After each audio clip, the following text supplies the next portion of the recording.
Hey everyone, I'm Peter Stories here to guide you today. If you use this video to drift off to sleep, please tap like, hit subscribe, and drop a comment telling me where you're watching from and what time it is there. Now settle in, get cozy, and let yourself relax.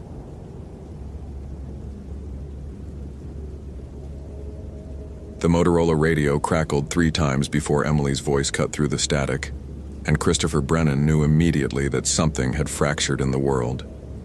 Not from her words, those came seconds later, strangled and wrong, but from the quality of silence between the bursts of white noise. In his 8 years patrolling Olympic National Park's backcountry, Chris had developed an unwanted sensitivity to such moments, a tightening behind his sternum that preceded disaster the way barometric pressure preceded storms. Chris, Emily's transmission broke apart, reformed. Trail marker 14, West Fork, there's something. More static. Then her voice dropped to a whisper that shouldn't have carried over radio frequencies. It's watching me. It looks like, oh God, it looks like Mr. Kovac. Chris was already moving toward his truck parked outside the Ho Ranger station when the transmission dissolved into a sound he'd spend the rest of his life trying to forget. Emily screaming. Not in terror exactly, but in profound wrongness, as though her vocal cords had been designed for an entirely different emotion than anything human language encompassed. Then nothing. Just the rain, constant and indifferent, drumming against the station's metal roof. Emily, respond. Emily, this is Ranger Brennan, please respond. He tried 3 more times while pulling on his pack, checking his Garmin eTrex GPS unit, the screen showing the familiar green topography of the Ho River Trail corridor. Trail marker 14 would put her roughly 8.3 miles in, elevation 1,240 feet, where the main path split toward the Bogachiel drainage. Emily, confirm your position. The radio offered only static. Station Chief Garza emerged from the office, coffee mug steaming. What's wrong? Emily's in trouble. Last transmission from marker 14 mentioned someone named Kovac. Chris was already halfway to the door, but Garza's expression stopped him. A flicker of something that might have been recognition. Kovac? You sure she said Kovac? Yes. Mean something to you? Garza set down his mug with excessive care. There was a Stanislav Kovac. Died in 1994, logging accident up in the Bogachiel watershed. Before your time. He paused, weighing words. Strange circumstances. They found him 3 days after he went missing, but the body, medical examiner had questions. Improper burial, apparently. Family wanted him shipped back to Romania, but there were complications. Chris felt that familiar tightening again, a phantom hand pressing against his ribs. He'd learned to ignore this sensation, had spent years rationalizing it as anxiety or intuition or pattern recognition. Anything but what his grandmother had called it in her Czech-accented English before she died. Vnímání, perception, the ability to sense ruptures in the natural order. What kind of complications? The kind we don't talk about during business hours. Garza grabbed a second radio. I'm calling SAR. You wait for... She might not have time. Chris was already pushing through the door into the rain. October in the Ho rainforest meant precipitation, measured not in inches but in weight, a constant atmospheric pressure that made breathing feel like drowning in slow motion. The moss-draped Sitka spruces surrounding the parking lot seemed to lean inward, their branches creating a ceiling that blocked out what little daylight penetrated the cloud cover. Brennan, that's in order. But Chris was in his truck, engine turning over, gravel spraying as he pulled onto the upper Ho road.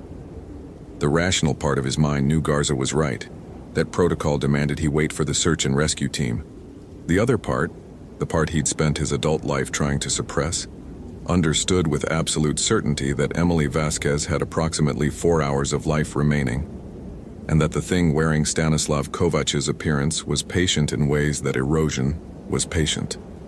The trailhead parking area was empty except for Emily's Honda Civic, water streaming down its windows. Chris checked his watch.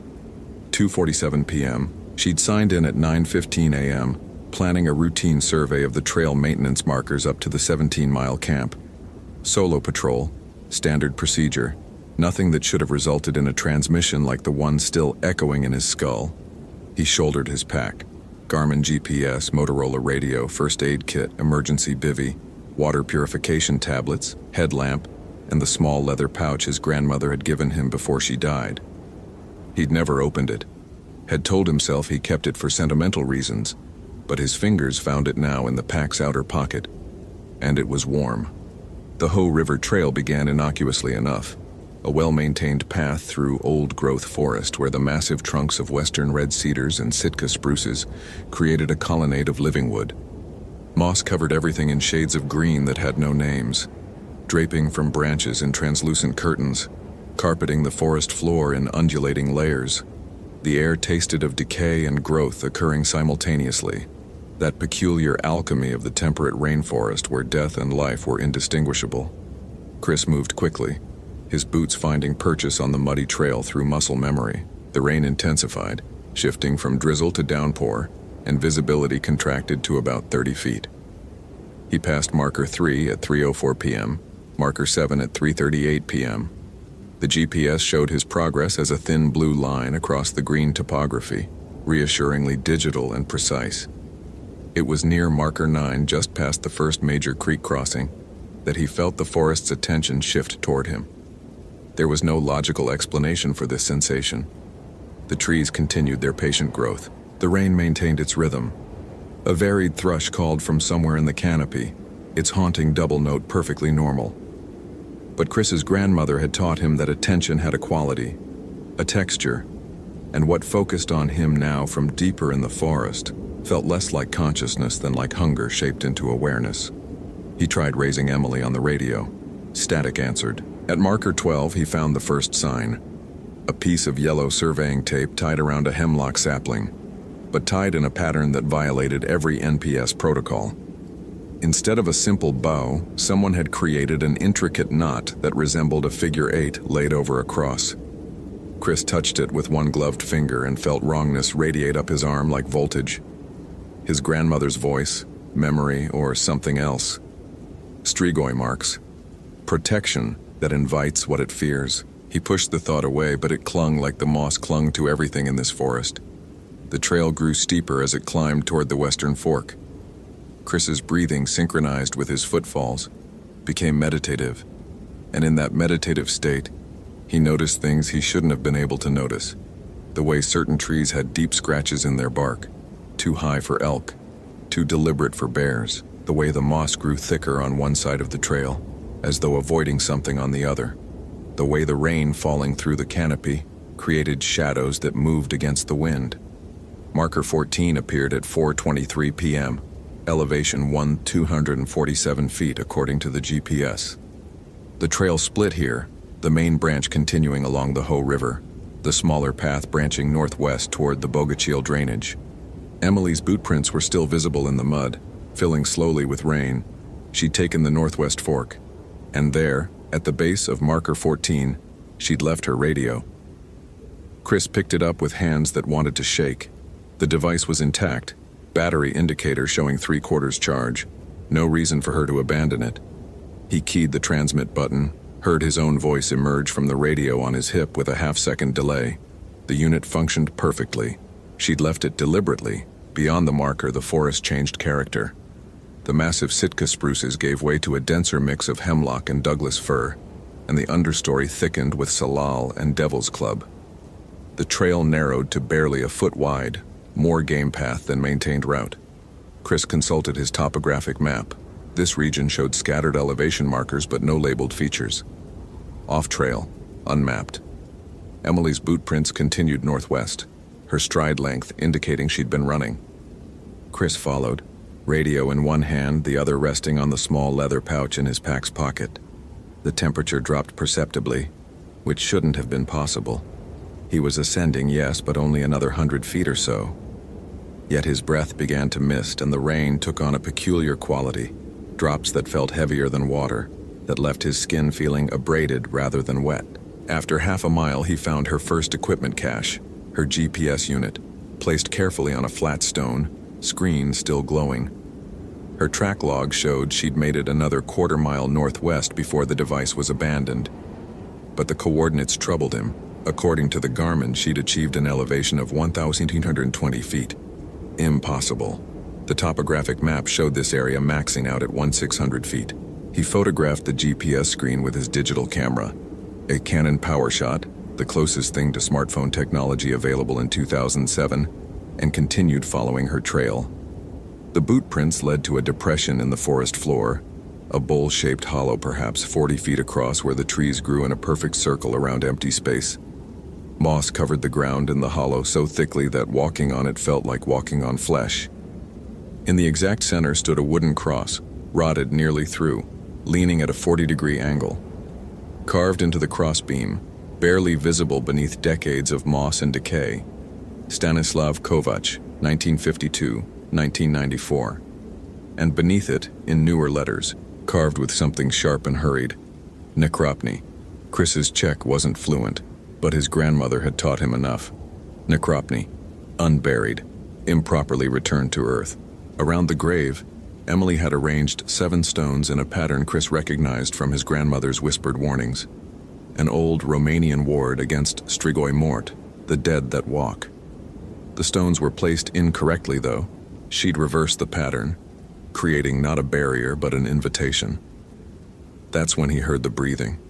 Not wind through trees, not the rain's percussion, but respiration, steady, patient, coming from everywhere and nowhere. Chris turned slowly, scanning the tree line encircling the hollow. Nothing moved, but the quality of attention he'd felt earlier had intensified, focused now with such predatory precision that his skin prickled despite the cold. Emily? His voice absorbed into the moss-dampened air, traveling no distance at all. The breathing continued, slower now, as though whatever produced it was savoring his awareness of its presence. Chris's hand found the leather pouch. His fingers worked at the drawstring, muscle memory from childhood when his grandmother would make him practice opening it quickly. Inside, a mixture of ash and salt, a small iron nail, 3 seeds of some kind he'd never identified. He'd thought it superstition, the residue of old-world fears that had no place in a forest managed by the National Park Service. But the breathing grew closer, and Chris felt something his training had never prepared him for. The certainty that death could wear shapes other than cessation, that it could think and plan and hunger with an intelligence older than the trees surrounding him. Movement, finally. Not in the tree line, but in the shadows between the trees. A figure resolved from darkness, walking with a gait that was wrong in subtle ways. Knees bending slightly backward, shoulders rotating in sockets that permitted too much range of motion. It wore what might once have been logging gear, canvas pants and a flannel shirt, but the clothing hung on its frame like wet newspaper. The face, though.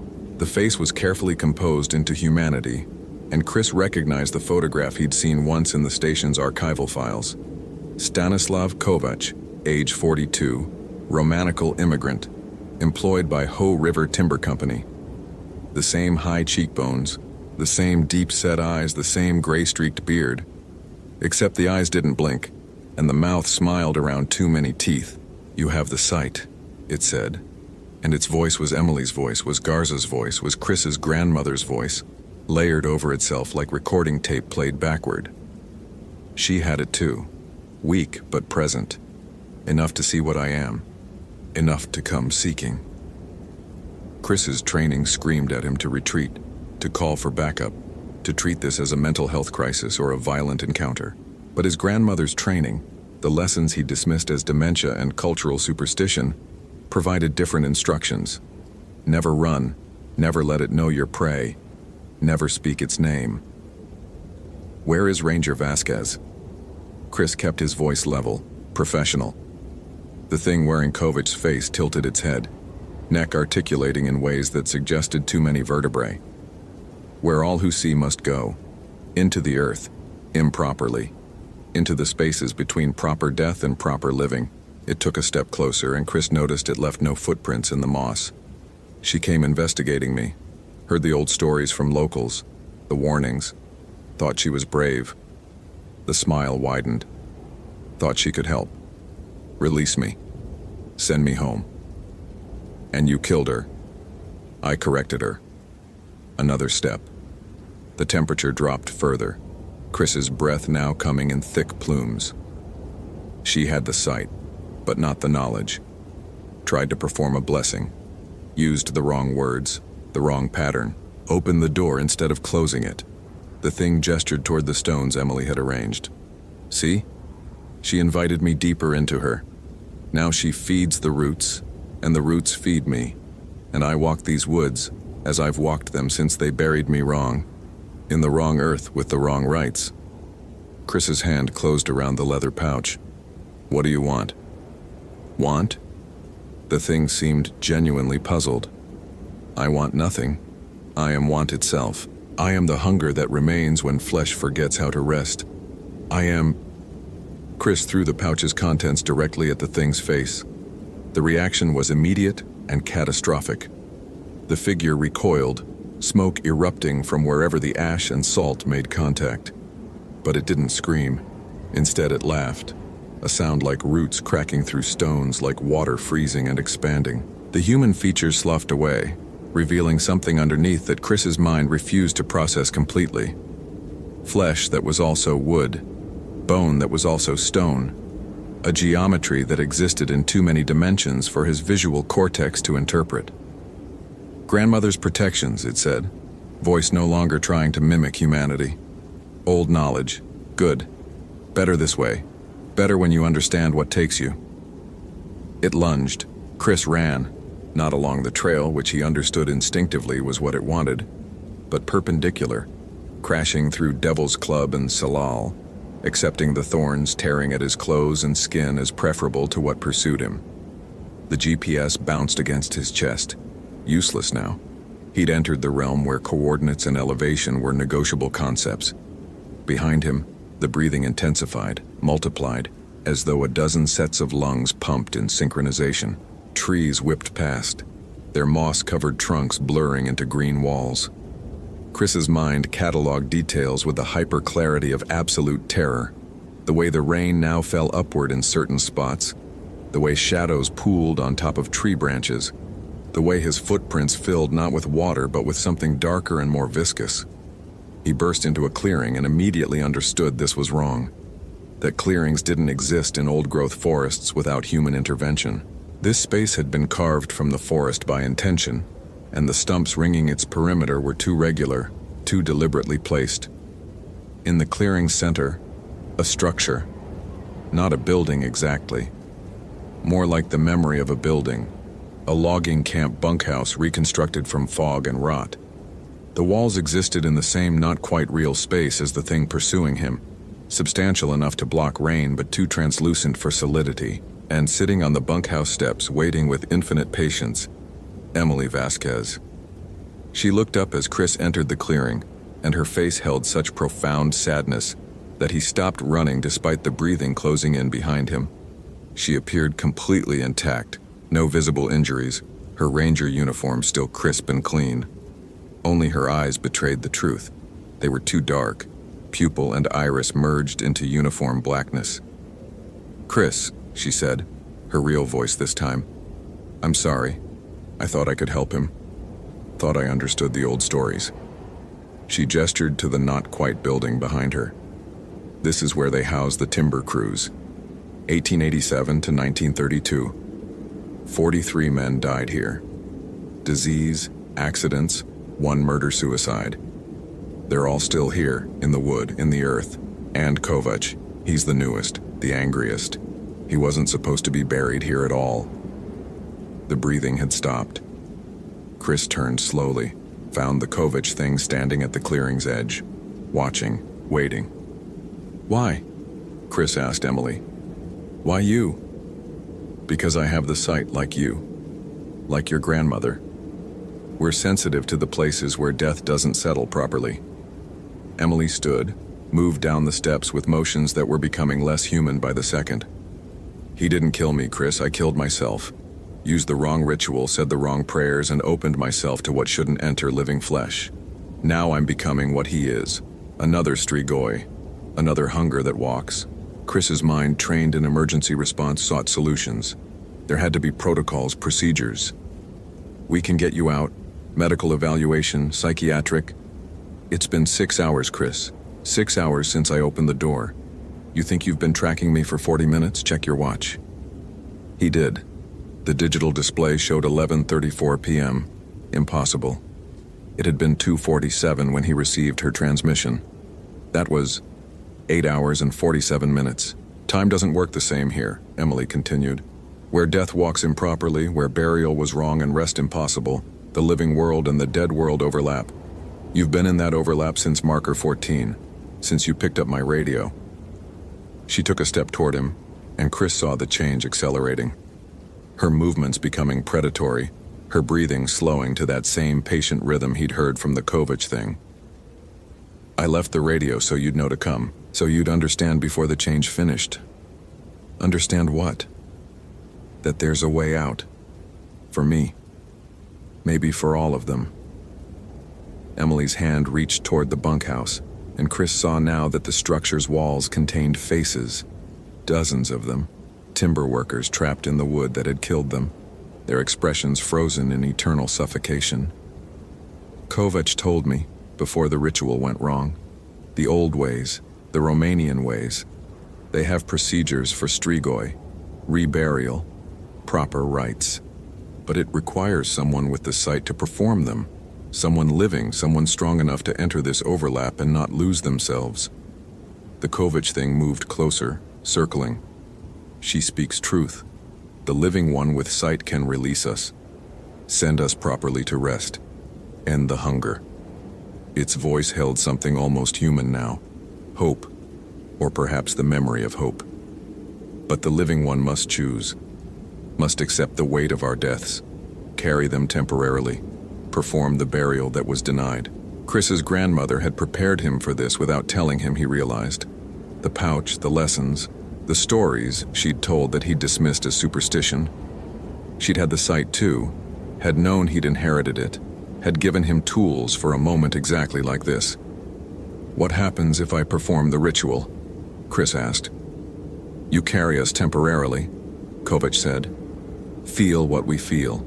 The hunger, the wrongness, the inability to rest. Then you speak the proper words, trace the proper symbols, and send us back to the earth correctly. We sleep. You live. And if I refuse? Emily answered. I become like him. Another predator in these woods. Another reason hikers disappear and rangers find only equipment. Another story locals whisper about but never report. Her voice cracked, briefly human again. I don't want that, Chris. Please.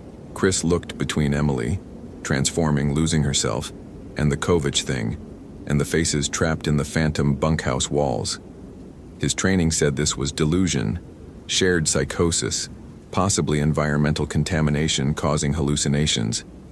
His grandmother's training said this was venimani, perception of the world's true architecture, and he'd been chosen to stand at this intersection of death and life precisely because he could see both sides. He thought of the leather pouch, empty now but still warm against his chest, of his grandmother's hands, wrinkled and strong, teaching him prayers in Czech he'd never bothered to fully learn, of the weight she'd carried without complaint, the sensitivity she'd accepted as both gift and burden. Teach me the ritual, Chris said. What happened next would live in his nerve endings forever. Kovach's hands, cold as permafrost, gripping his wrists. Emily's voice, reciting syllables in Romanian and Latin, words that hurt to hear. The sensation of 43 deaths plus one entering him sequentially, each a unique symphony of pain and wrongness. The logger crushed under a falling Douglas fir in 1889. The cook who died of pneumonia in 1901, lungs filling with fluid while his crewmates slept 6 feet away. The young timber faller who'd murdered his bunkmate over a gambling debt, then hanged himself from a ridge beam in 1918, and Stanislav Kovach, who'd fallen into a ravine in 1994, broken his spine, and lain paralyzed for 3 days while hypothermia slowly claimed him. Who'd been found by a tourist, who died in a helicopter en route to the hospital, whose family had demanded he be buried according to Romanian Orthodox traditions, but whose body had been interred by the county before the proper arrangements could be made, who'd woken in the wrong earth, in the wrong way, and learned that consciousness could persist without the merciful limitation of flesh. Each death was a language Chris had to learn to speak, a story he had to carry in his cellular memory. The weight was unbearable. His knees buckled. Blood began streaming from his nose, his ears, his tear ducts. The human body rejecting information it wasn't designed to process. But his grandmother's training held. Some part of him remembered the prayers, the gestures, the way to fold death properly so it could rest. His hands moved in patterns he'd seen her trace in empty air, creating symbols that existed for only a moment before dissolving, but which rearranged reality in their wake. He spoke words his conscious mind didn't know, syllables that bypassed his tongue and emerged directly from the part of him that perceived rupture and wrongness. The clearing responded. The phantom bunkhouse grew more solid, more real, as though his words were stitching it back into the proper world. The faces in the walls began to relax, expressions shifting from agony to something approaching peace. Kovac collapsed, his not-quite body losing coherence. "Thank you," he said in his own voice, finally his own. Mulchumesk, tell them I tried to go home. Tell them." But he was gone before finishing, dispersing into the forest floor like morning mist. Emily lasted longer. Chris held her as the transformation reversed, as the darkness left her eyes, and normal brown iris returned. She smiled, briefly and genuinely. "Thank you, Chris. I'm sorry I wasn't strong enough to—" "You were strong enough to call for help," Chris said. "That's strength too." She died in his arms at 11:47 p.m. Died properly this time, her body becoming just a body, the unnatural animation leaving her muscles. Chris held her for a long time, rain washing the blood from both their faces, feeling the deaths he'd carried beginning to settle into memory rather than present sensation.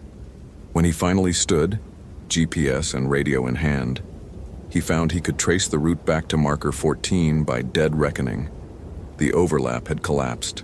He was in the normal forest now, the one governed by topography and weather patterns and mundane cause and effect. He carried Emily's body out himself, arriving at the trailhead parking area at 4:15 a.m. The search and rescue team was waiting, Garza among them, relief and horror crossing his face as Chris emerged from the darkness. "Found her at marker 16, Chris said, using the lies that would go in the official report. "Apparent fall, head trauma, died before I could reach her. No signs of foul play." The lies were necessary. Truth required belief, and belief required the sight. And Chris understood now why his grandmother had carried her knowledge so quietly, never demanding others perceive what she perceived. They debriefed him for 6 hours. Medical evaluation found him dehydrated, hypothermic, suffering from minor lacerations and extreme exhaustion. The blood test came back negative for drugs, alcohol, anything that might explain his confused timeline and vague answers. Emily's autopsy found exactly what Chris said it would. Blunt force trauma consistent with a fall. Time of death estimated at 11:45 p.m. Cause of death, misadventure. The official report cited inadequate training for solo backcountry patrol. New protocols were implemented. A memorial was held. Emily's parents attended. Quiet and devastated, and Chris thought about telling them their daughter had been brave enough to try helping something that suffered. But he said nothing, understanding that some stories only tormented without providing closure. He returned to his duties, but something had changed. The forest that had been his workplace was now a text he could read in a language he was only beginning to understand. He perceived the places where death pooled improperly, the clearings where the overlap between worlds grew thin, the trails that led to destinations not marked on any USGS topographic map. He started carrying new equipment alongside his Motorola and Garmin, ash and salt in proportions his grandmother would have approved, iron nails blessed by a priest in Seattle who asked no questions, seeds from plants that grew only in the spaces between proper life and proper death. Sometimes on night patrols he encountered things that made the Kovac entity seem almost benign. Hungers older than the logging camps, older than European contact, older than the Quinault people who'd learned to give certain groves a wide berth. He performed the rituals his grandmother had taught him, sent them to proper rest when he could, marked the locations when he couldn't. The Forest Service awarded him a commendation for recovering Emily's body under difficult conditions. He accepted it, said the appropriate words, and knew they were honoring a fiction. The truth was simpler and more terrible. Christopher Brennan had inherited a responsibility older than parks and rangers and GPS coordinates. He walked the boundaries between the living world and the dead world, carried the weight of deaths that couldn't rest, and performed services that had no official protocols. He thought about Emily constantly, about her courage in seeking help even as she transformed into something that no longer needed rescue. About her last smile, briefly human, briefly at peace, and late at night when rain drummed against his cabin roof with that particular weight unique to the Olympic Peninsula, he felt the forest's attention on him. Not predatory now, but expectant, patient, waiting for the next rupture that would require someone with the sight to stand in the overlap and say, "Not here, not this way, return to proper rest." His grandmother had warned him, in the last months before dementia claimed her completely, that the gift was also a curse, that those who perceived death's architecture were doomed to become its maintenance crew, perpetually walking the boundaries, perpetually carrying the weight of those who couldn't carry themselves. She'd been right.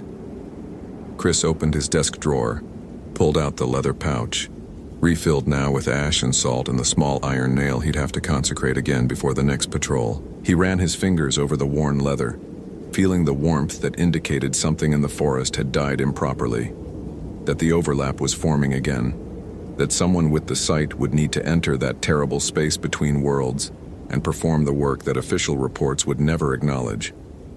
He checked his watch. 2:47 a.m.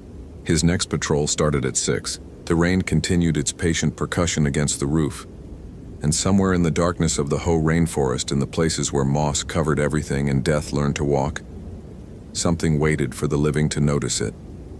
Something always waited.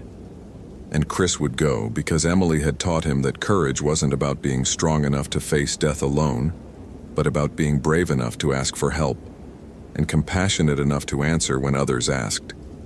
He closed his eyes and felt the 44 deaths he'd carried settling into his bones like sediment, like weight, like the rain that never stopped falling. His grandmother's gift, his grandmother's curse, his responsibility now, until someone else with the sight learned to perceive the overlap and inherited this terrible, necessary work. The rain kept falling, the forest kept growing, and death kept learning new ways to avoid rest. And Christopher Brennan kept walking the boundaries, kept carrying the weight, kept performing rituals that had no names in any official language, because someone had to, because Emily had asked, because the sight demanded it. Hope you felt genuine terror. If you appreciate authentic horror rooted in real folklore, consider following for more stories. Which moment scared you most? Share your theory about what happened to Chris afterward.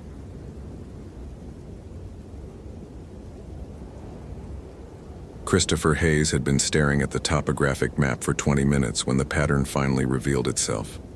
5 red pins, 5 disappearances across Superior National Forest over the past 18 months. Emily Thornton's face smiled from the missing person flyer taped to the edge of his desk. 24 years old, brown hair, last seen on the Echo Trail 3 days ago. But it was the placement of those pins that made his coffee turn cold in his mouth. The October morning light slanted through the ranger station windows, illuminating dust motes that drifted like ash. Chris pushed his wire-rimmed glasses up and leaned closer to the map. The pins formed something. Not random at all. He pulled out his compass, drew lines between the disappearance sites with a pencil. The shape made his hand pause mid-stroke. A 5-pointed figure. Not quite a perfect star, but close enough that coincidence seemed obscene. "You're doing it again," Sarah Blackfeather said from the doorway. The seasonal ranger carried 2 fresh mugs of coffee, steam rising in the cold air of the station. Connecting dots that don't want to be connected. "Look at this." Chris accepted the coffee but didn't drink. Janet Morrison disappeared March 2006. Tyler Chen, July 2006. Marcus Webb, January 2007. Rebecca Yates, June 2007. Now Emily Thornton, October 2007. All during new moons, all approximately 12 miles from each other. And look, he traced the lines again. They form a geometric pattern centered on Hegman Lake. Sarah moved closer, her long black hair catching the light. She was Ojibwe from the Fond du Lac Reservation, and she studied the map with the same analytical precision Chris appreciated in a colleague. That's old territory, real old. My grandmother's people didn't go near Hegman in winter. Still don't, the few who remember why. Why? Chris looked up. In his 3 years stationed at Superior, he'd learned to respect Sarah's knowledge. She understood these woods in ways his biology degree from Wisconsin never could. She was quiet for a moment, dark eyes still fixed on the map. There are stories about the lakes up there, about what happens when someone gets lost in winter, when the hunger comes. She seemed to choose her words carefully. Wendigo stories. Chris felt something twist in his stomach. He'd read about Wendigo mythology, cannibalistic spirits from Algonquian folklore, creatures of endless hunger, academic curiosity, nothing more. You're talking about legends.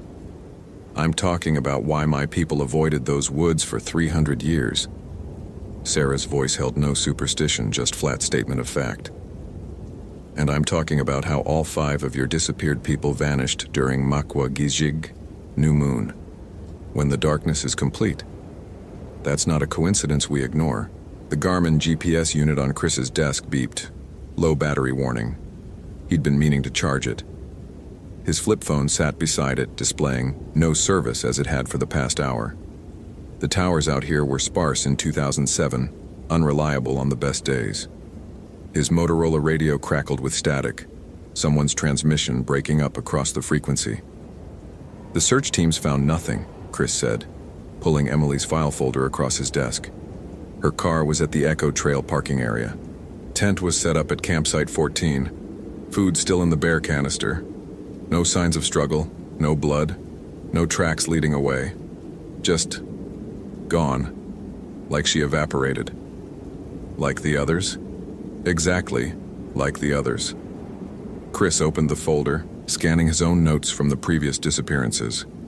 He'd consulted on all of them, providing biological assessments, analyzing animal activity, ruling out predators. No bear activity, no wolf tracks. The K9 units lost the scent within 50 yards every single time. Each person vanished between dusk and dawn. Each one an experienced outdoors person. And each one... He stopped, noticing something he'd missed before. What? Chris pulled out the 4 previous incident reports, laying them side by side. They all reported the same thing in their last known communications, feeling hungry, intensely, painfully hungry, even though they'd just eaten. He found Emily's last text message, sent to her boyfriend at 7:43 p.m. 3 nights ago. Weird. Just demolished 2 freeze-dried meals and I'm still starving. Like I haven't eaten in days. Going to try to sleep it off. She'd never sent another message. The Wendigo makes you hungry, Sarah said quietly. That's how the stories start. You're in the woods, and the cold gets into you, and you start to feel hunger that food can't touch. It digs into your bones, makes you think things you shouldn't think, want things you shouldn't want.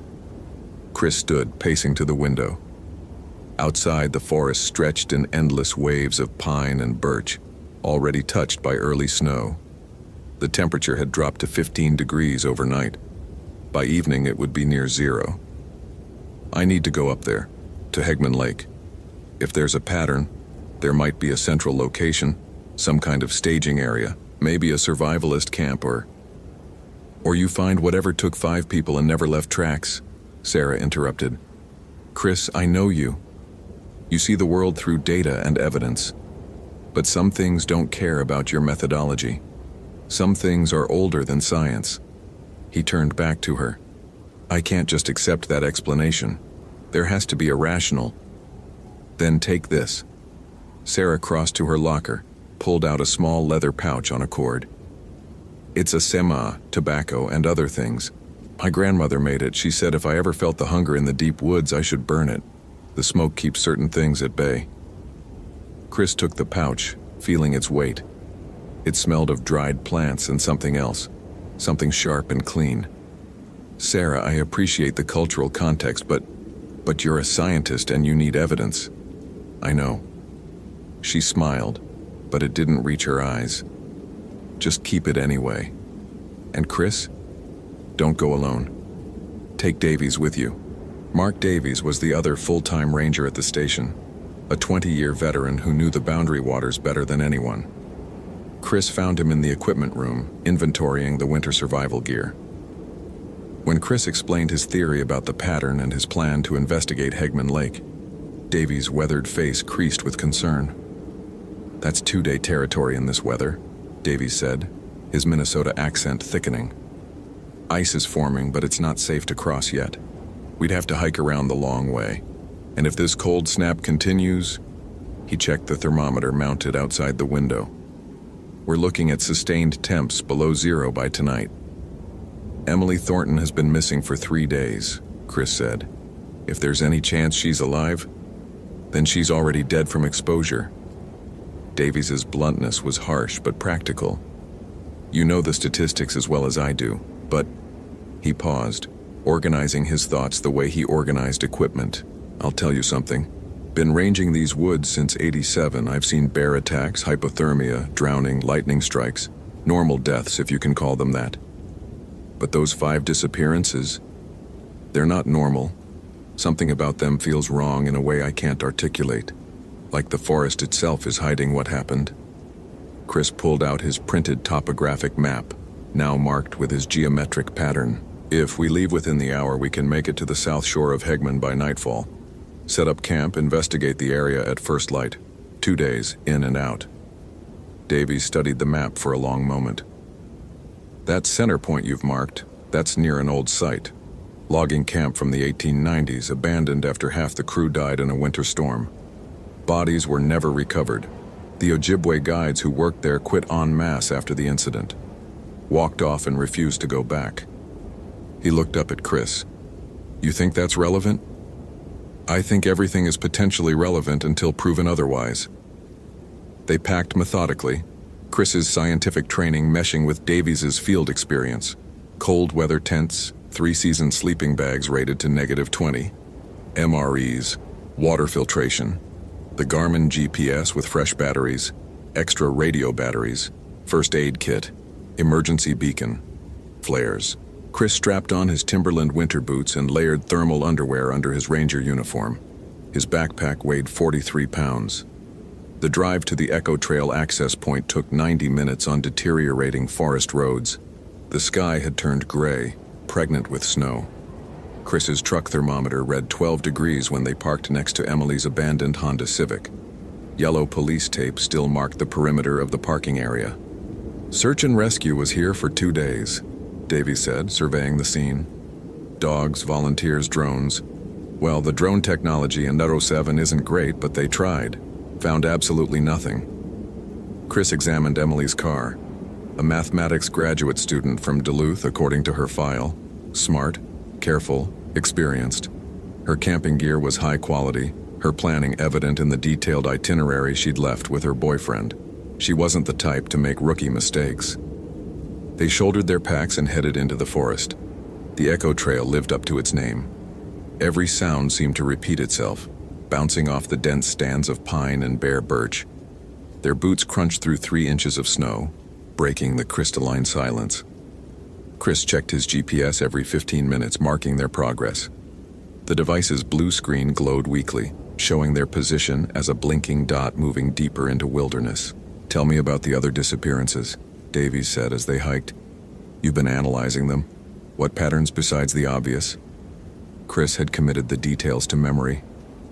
Janet Morrison, 56, experienced birdwatcher. Tyler Chen, 31, wildlife photographer. Marcus Webb, 44, fishing guide who knew these woods intimately. Rebecca Yates, 28, botanical researcher. All different ages, different purposes for being here. The only commonality besides the geographical pattern and the new moon timing is that they all were alone when they vanished. And the hunger.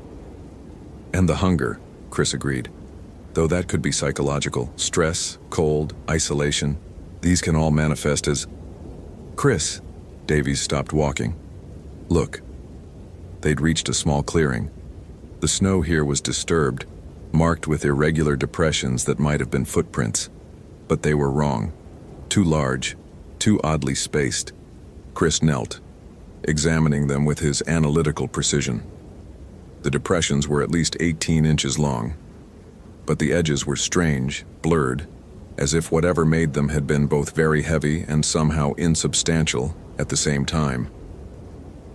What makes tracks like that? Davies asked. Chris pulled out his digital camera, a Nikon Coolpix that captured decent resolution for field documentation. He photographed the tracks from multiple angles, including a ruler for scale. I don't know. The spacing suggests a bipedal gait, but the weight distribution is all wrong. And look, he pointed to where the tracks simply ended in the middle of the clearing. They don't lead anywhere. They just stop. Davies' jaw tightened. We should radio back to the station. Chris tried his Motorola. Only static. He checked his flip phone. No service. Normal for this deep in the forest. We knew we'd be out of contact, he said. That's why we have the emergency beacon if we need it. They pressed on. The forest grew denser, the light dimming despite it being only mid-afternoon. Chris's breath formed clouds that hung in the motionless air. The temperature was dropping faster than the forecast had predicted. His weather-resistant watch showed 3:47 p.m. Sunset would come around 5:30 in late October. They needed to make progress. You smell that? Davies asked suddenly. Chris stopped, inhaled. There, faint but distinct. Something rotten, organic decay mixed with something else. Something that made his hindbrain recoil. Dead animal, maybe? Maybe. Davies didn't sound convinced. They found the source 20 minutes later. A deer carcass, partially buried in snow. But it had been fed upon in a way that made Chris's scientific detachment crack. The animal had been systematically stripped, bones cracked open and hollowed, as if something had been desperate to extract every calorie. But it was the marks on the bones that disturbed him most. Scratches that looked almost like human fingernails except impossibly deep, gouging into the bone itself. Bear? Davies suggested, though his tone said he knew it wasn't. Chris photographed the carcass, measured the bone gouges. Bears hibernate, and their feeding patterns don't look like this. This is... He trailed off, unable to finish the thought. This is what something starving would do. Something with clever hands and relentless hunger. The sun was touching the horizon when they finally reached the southern shore of Hegman Lake. The water had begun its seasonal freeze, ice forming in fragile sheets near the banks. Beyond, the lake stretched black and cold. On the far shore, barely visible in the failing light, Chris could make out the rocky outcroppings that marked the approximate center of his geometric pattern. They set up camp with practiced efficiency, tent secured against the wind, sleeping bags laid out, their small camping stove heating water for coffee. Chris pulled out his map and GPS, confirming their position. They were less than a mile from the pattern's focal point. We'll investigate at first light, Davies said, wrapping his hands around his metal coffee mug. Get a full day to cover the area, then head back tomorrow night. Chris nodded, but his eyes kept drifting across the lake. Somewhere out there, Emily Thornton had disappeared. Somewhere in this frozen wilderness, 5 people had simply ceased to exist. And despite all his scientific training, all his rational analysis, he couldn't shake Sarah's words about the Wendigo. He pulled out the leather pouch she'd given him, turning it over in his hands. The tobacco inside rustled softly. What's that? Davies asked. Insurance, Chris said, against things that shouldn't exist. They ate MREs in silence as darkness completed its claim on the forest. Chris's thermometer now read 8 degrees. The cold was absolute, pressing in like a physical presence. He zipped his sleeping bag to his chin and tried to rest, but his mind kept working through the data, searching for patterns, for logical explanations. The sound woke him around 2 a.m. Footsteps, slow, deliberate, crunching through snow, circling their tent. Chris's hand found his flashlight. Beside him, Davies was already awake, breathing shallow. They both knew the sound of deer, of moose, of bears. This was bipedal, human-like. But the stride was wrong, too long, and between steps came a sound like wind through a hollow tree. The footsteps stopped outside the tent entrance. Chris could hear breathing, wet, ragged, hungry. He thought of Emily Thornton's last text. "I'm still starving, like I haven't eaten in days." "Chris," a voice whispered from outside. Emily's voice cracked and desperate. "Chris, please, I'm so hungry. Please let me in. I need... Davies grabbed Chris's arm, shook his head violently. His weathered face was pale in the darkness. "Please," Emily's voice continued, but it was changing, deepening, becoming something that shouldn't emerge from a human throat. "So hungry, so empty. Let me in. Let me fill this emptiness." Chris's hands trembled as he reached for the radio, knowing it was useless, but needing to try. Only static answered. His GPS screen glowed with its pathetic blue light, showing their position as a dot surrounded by digital emptiness. The breathing outside grew louder, more agitated. Then the footsteps resumed, circling, never stopping, and Chris realized that whatever was out there was wearing down their sanity as methodically as the wind wore down stone. Davies pulled a hunting knife from his pack, held it ready. The gesture seemed absurd, primitive, but Chris found himself grateful for it. The circling continued until dawn. When pale light finally seeped through the tent fabric, the footsteps stopped. Chris waited 5 more minutes before unzipping the entrance with shaking hands. The snow outside their tent was churned into chaos. Tracks everywhere. Those same impossibly large, blurred impressions they'd seen earlier. But these were deeper, more aggressive, and they circled their tent exactly 47 times. Chris counted them, needing the precision, the concrete data to anchor himself. "That wasn't Emily," Davies said flatly. "No." Chris's voice came out hoarse. "Whatever that was, it knew her name. It knew my name. We should leave. Now." But Chris was looking across the lake, at the rocky outcroppings on the far shore. The sun was rising behind them, backlighting something that made his breath catch, shapes carved into the rock face. Large, angular, deliberate. "We're so close," he said. "The center of the pattern is right there. Chris, give me today, just today. If we don't find anything concrete by afternoon, we leave. But those markings," he pointed, "that's evidence. Real, physical evidence." Davies stared at him for a long moment. "You're doing what they all probably did. Pushing deeper when you should run. The pattern isn't just geographical, Chris. It's behavioral. Whatever's out there, it draws you in." "Then help me resist it," Chris said. "Help me stay rational. But I need to see those markings." They broke camp quickly, packing everything they might need for a rapid exit. The lake ice was thicker now after the frigid night, but still too dangerous to trust. They'd have to hike around the shoreline, adding 3 miles to their approach. The forest felt different in daylight. The trees seemed to lean inward, creating corridors that twisted vision. Chris's compass began acting erratically, the needle spinning without settling. His GPS signal flickered in and out. "Magnetic anomaly?" he suggested, but Davies just grunted skeptically. They found the first piece of evidence half a mile along the shore, a backpack partially buried in snow. Chris recognized it from the missing persons file, Marcus Webb's expensive REI pack. He photographed it in place before carefully examining the contents. Webb's journal was inside.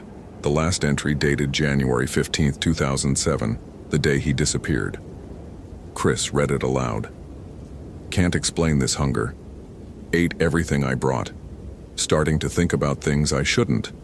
The cold makes it worse. Makes you understand why the old stories talked about people in winter eating things they shouldn't eat. The forest has teeth. I can feel them closing." "We need to leave," Davies said. "Right now." But Chris was already moving toward the rocky outcroppings, driven by something he couldn't name. Need to know. Need to understand.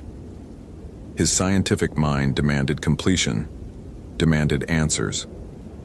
The markings on the rock face were extensive, carved deep into the granite, weathered by decades of exposure but still clearly visible. They weren't random. Chris recognized some symbols from his research into Algonquian pictographs. Others were stranger, more disturbing. "These are warnings," Davies said, studying the carvings. "I've seen Ojibwe rock art before. These symbols, they're marking this as forbidden territory, a place of Wendigo." "Wendigo," Chris corrected automatically, his pronunciation more academic. But his hands were shaking as he photographed the carvings.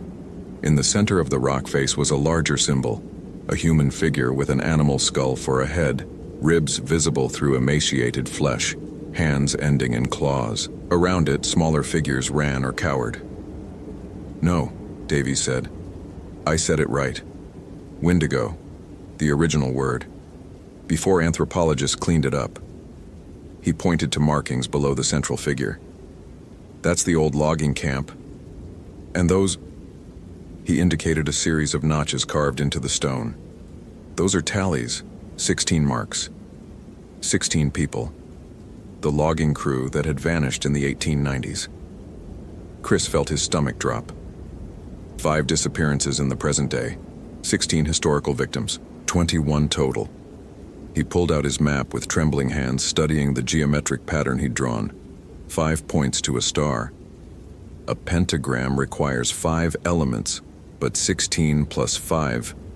His mind raced through the math, the patterns.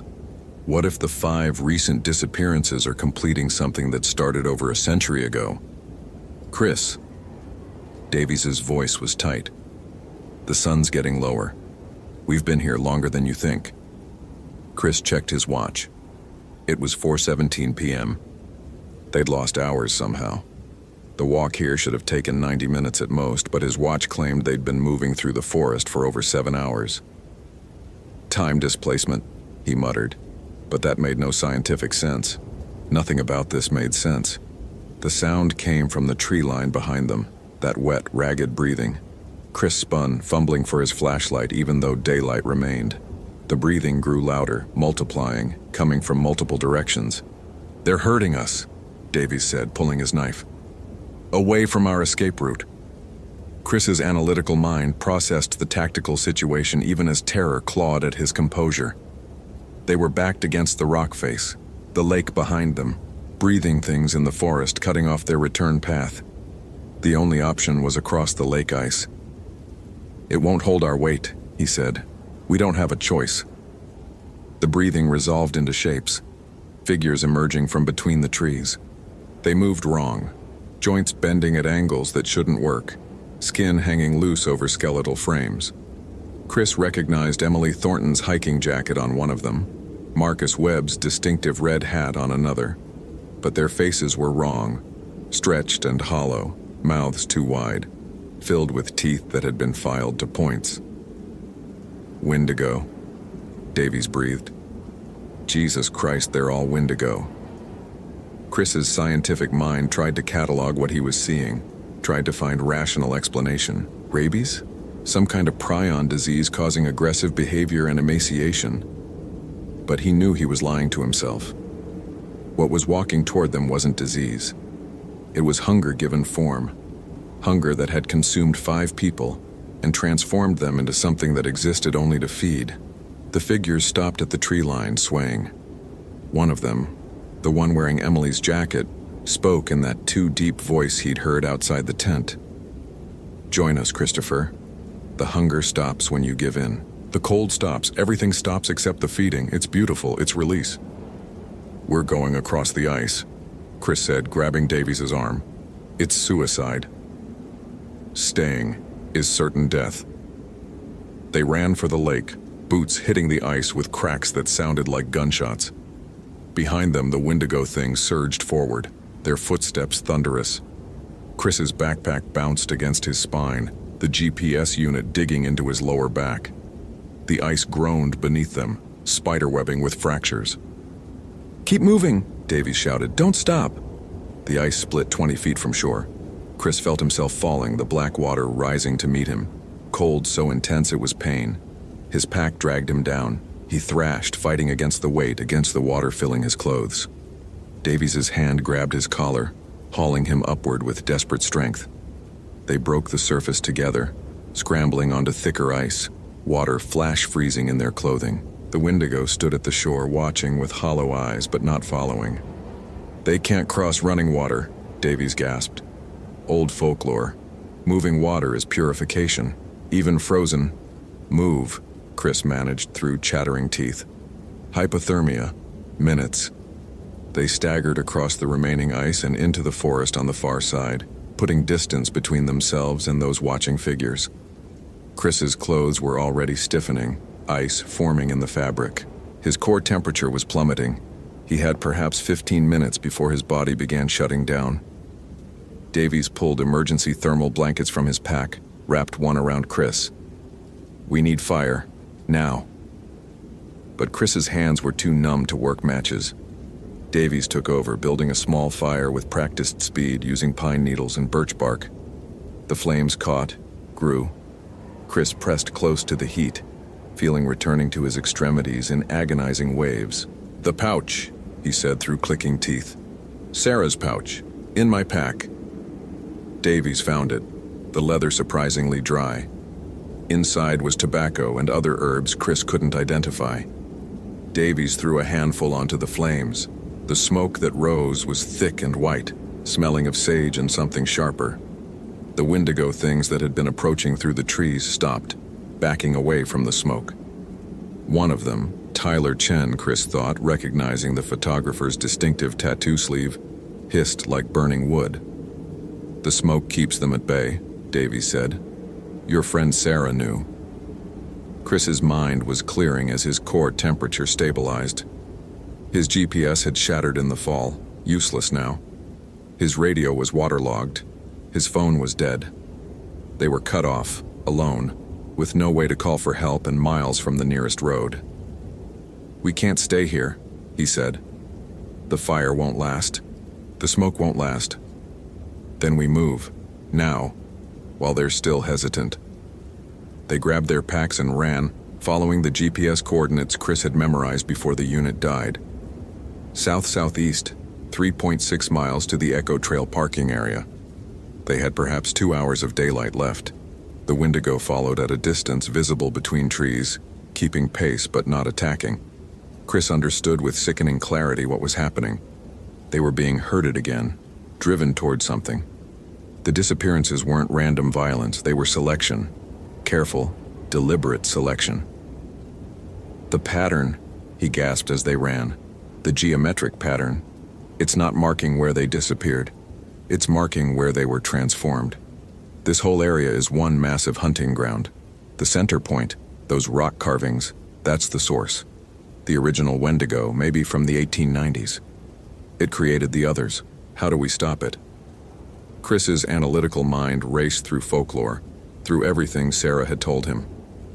Wendigo can only be killed by fire, complete immolation, but we don't have enough fuel for something that large, and if there's a primary entity creating the others. A figure stepped onto the path ahead of them. This one was different from the others, larger, older, its body wrapped in rotting furs from another century. Its face was a desiccated skull, eye sockets empty but somehow seeing. When it opened its mouth, its voice was wind through winter trees. "You understand now, Christopher Hayes. The hunger never ends. It only spreads. 16 souls were not enough. 5 more were needed. And now you will complete the pattern.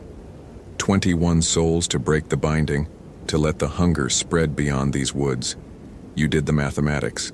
You drew the symbol yourself. You invited us in." Chris's blood turned to ice. The map. His careful plotting of the disappearance sites, the lines he'd drawn. He'd created a ritual diagram without knowing it, had focused his intention on the pattern, had given it power through his analysis. "No," he whispered. "Yes, the rational mind is easiest to trap. So certain of its logic, it never sees the trap until sprung." The ancient Wendigo took a step closer. "Your friend will be 21.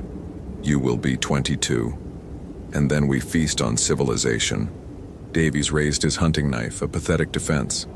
But Chris was thinking, calculating. 21 souls to break a binding. The rock carvings were warnings, but also wards, holding something back. The original disappearances in the 1890s had been stopped somehow, contained but not destroyed. And now, through his investigation, through his rational mapping, he'd weakened those wards.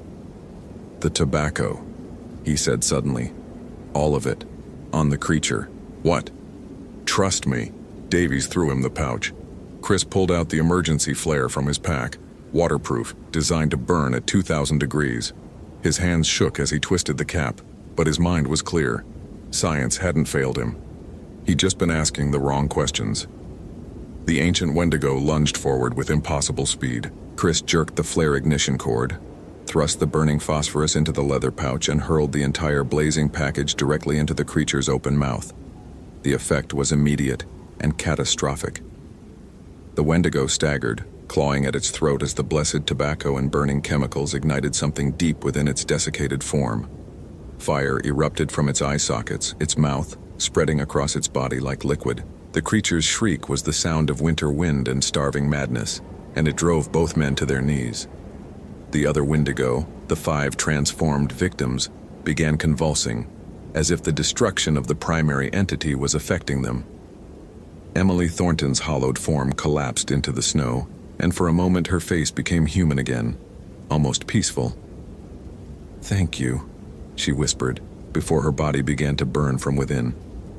One by one, the transformed victims ignited, their forms consumed by ethereal fire that left no ash, no residue. Chris watched through tears as 5 people he'd tried to save found release in burning. The ancient Wendigo remained, even as flames consumed it, and its voice echoed through the forest. "There are others, older than me, hungrier than me. You have won nothing, Christopher Hayes, only delayed the inevitable hunger." Then it was gone, leaving only scorched earth and the smell of burned tobacco. They ran again, pushing through exhaustion and cold, until they reached the Echo Trail parking area just as full darkness fell. Emily's Honda Civic still sat abandoned, police tape fluttering in the wind. Chris's truck was exactly where they'd left it. The drive back was silent. Davies's hands gripped the wheel, knuckles white. Chris stared out the window at the endless forest, thinking about patterns he'd seen, wards he'd weakened, hungers he'd barely survived. When they reached the ranger station, Sarah was waiting. She took one look at them and knew. "The Wendigo?" she asked quietly. 5 of them, Chris said. Victims from the disappearances. And something older. Something from the 1890s. We stopped it, I think. You think? He showed her his ruined notes, the map with its geometric pattern. I drew this. My analysis, my rational investigation. It was completing a ritual I didn't understand. I was feeding the pattern with intention. If we hadn't disrupted it... 21 souls, Sarah said, looking at the map. That's a breaking number in the old ways. You stopped something much worse from being released. She touched his arm. But you saw them. The transformed. That's going to stay with you. Chris nodded numbly. His scientific mind wanted to reject everything that had happened, wanted to find rational explanations. But he'd seen Emily Thornton's face in the firelight, had heard the ancient Wendigo's voice promising older hungers. The official report listed the 5 missing persons as deceased, cause unknown, remains not recovered. Chris didn't argue. How could he explain what had really happened? That they'd been consumed by hunger itself, transformed into hunger's avatar, finally released through fire and blessing. He kept working as a ranger, but he never returned to the Hegman Lake area. He studied the old Ojibwe texts, learned about wards and protections, about why certain territories were marked as forbidden. His scientific training hadn't been wrong. It had simply been incomplete. The universe contained more variables than his equations had accounted for. Sometimes on cold winter nights, Chris would wake from dreams of endless hunger, of wanting to consume everything, of teeth filed sharp and joints bending backward. In those moments, he would light a bundle of tobacco Sarah had given him, let the smoke fill his small cabin, and wait for the feeling to pass. The hunger always passed, but it never fully left. 3 months later, a hiker disappeared near Lake Superior's north shore. Then another. When Chris plotted their locations on a map, his hand trembled. They formed the beginning of a new pattern, a new geometry. Somewhere in the forest, something older and hungrier was waking up, and Chris understood with terrible clarity that his rational mind had only delayed the inevitable. The hunger was patient, the hunger was eternal, and the hunger was spreading. Hope you felt genuine terror. If you appreciate authentic horror rooted in real folklore, consider following for more stories. Which moment scared you most? Share your theory about what's really awakening in the forest. The Motorola XTS 5000 crackled to life at 6:47 a.m., and Thomas Mercer's hand froze halfway to his coffee mug.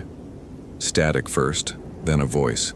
Female, young, breaking apart like wet paper. "Someone here? Can't be. Please, God. Please." He knew that tone, the specific frequency of terror that stripped away everything except animal fear.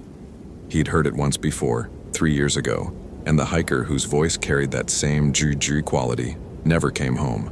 Thomas had found her pack 2 weeks later, contents scattered in a perfect circle around a Douglas fir, but Sarah Chen herself had simply ceased to exist in any meaningful way. The official report said exposure and disorientation. The report didn't mention the way her belongings had been arranged with geometric precision, or how every compass in a 100-yard radius spun uselessly, or how Thomas had felt something watching him from the spaces between the trees, where the moss grew thick enough to swallow light. "This is Ranger Station 7, Thomas said into the radio, his voice steady through practice rather than calm. "Identify yourself and your location. Rachel Connolly, Ho River Trail, mile marker 9, I think. The fog is Jesus, the fog shouldn't move like that." The connection dissolved into white noise. Thomas checked his watch. 6:49 a.m., October 17th, 2009. First light was already filtering through the windows of his cabin at the edge of Olympic National Park, turning the perpetual mist into something that looked like pearl and felt like burial shroud. He'd been stationed here for 8 months now, requested the transfer himself after the Sarah Chen incident had carved out something vital from his center. Coming back to Washington, to the Ho rainforest, where the trees grew so dense that noon felt like dusk and the world dripped continuously even when it wasn't raining, had seemed like penance, or maybe punishment. He'd stopped distinguishing between the two. He grabbed his field pack, already loaded, always ready, because preparation was armor against the memory of failure, and checked the contents with mechanical precision. First aid kit, emergency blanket, flares, rope, Garmin eTrex GPS that worked about 60% of the time under the rainforest canopy, topographical maps in waterproof sleeves, his grandfather's compass, brass and reliable, which he trusted more than any satellite, flashlight with fresh batteries, water purification tablets, protein bars, and wrapped in oilcloth at the bottom, something he never mentioned in his incident reports. A small book his mother had given him before she died, filled with Buddhist prayers she'd learned from her own grandmother. Thomas wasn't religious, but some textures of fear made him superstitious.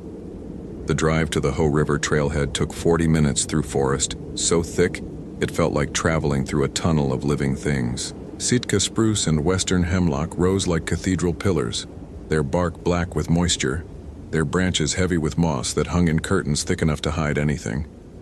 The understory glowed that particular shade of green that existed nowhere else on Earth, the green of things that grew in shadow, that fed on rain and rot, and the endless decomposition of everything that had lived before. Thomas parked next to a silver Honda Civic with Oregon plates and a Keep Portland Weird bumper sticker. Rachel Connolly's car, presumably. He ran the plates through his radio, routine procedure, though the response would take 20 minutes minimum out here where communication crawled. The trailhead was empty, the sign-in sheet showing Rachel's name at 4:47 a.m., nearly 2 hours ago. She'd written "Solo Day Hike to 5 Mile Island" in neat handwriting, and seeing that precision, that careful documentation of intention, made something twist in Thomas's stomach. Sarah Chen had been meticulous too, had written down everything, had done everything right. It hadn't mattered.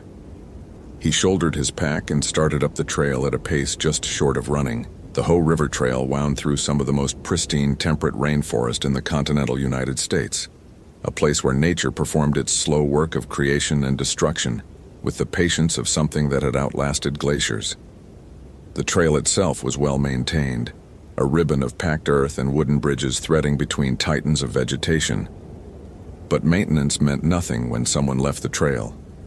The forest swallowed people. It had been doing so long before humans arrived to name it and mark it, and convince themselves they understood it.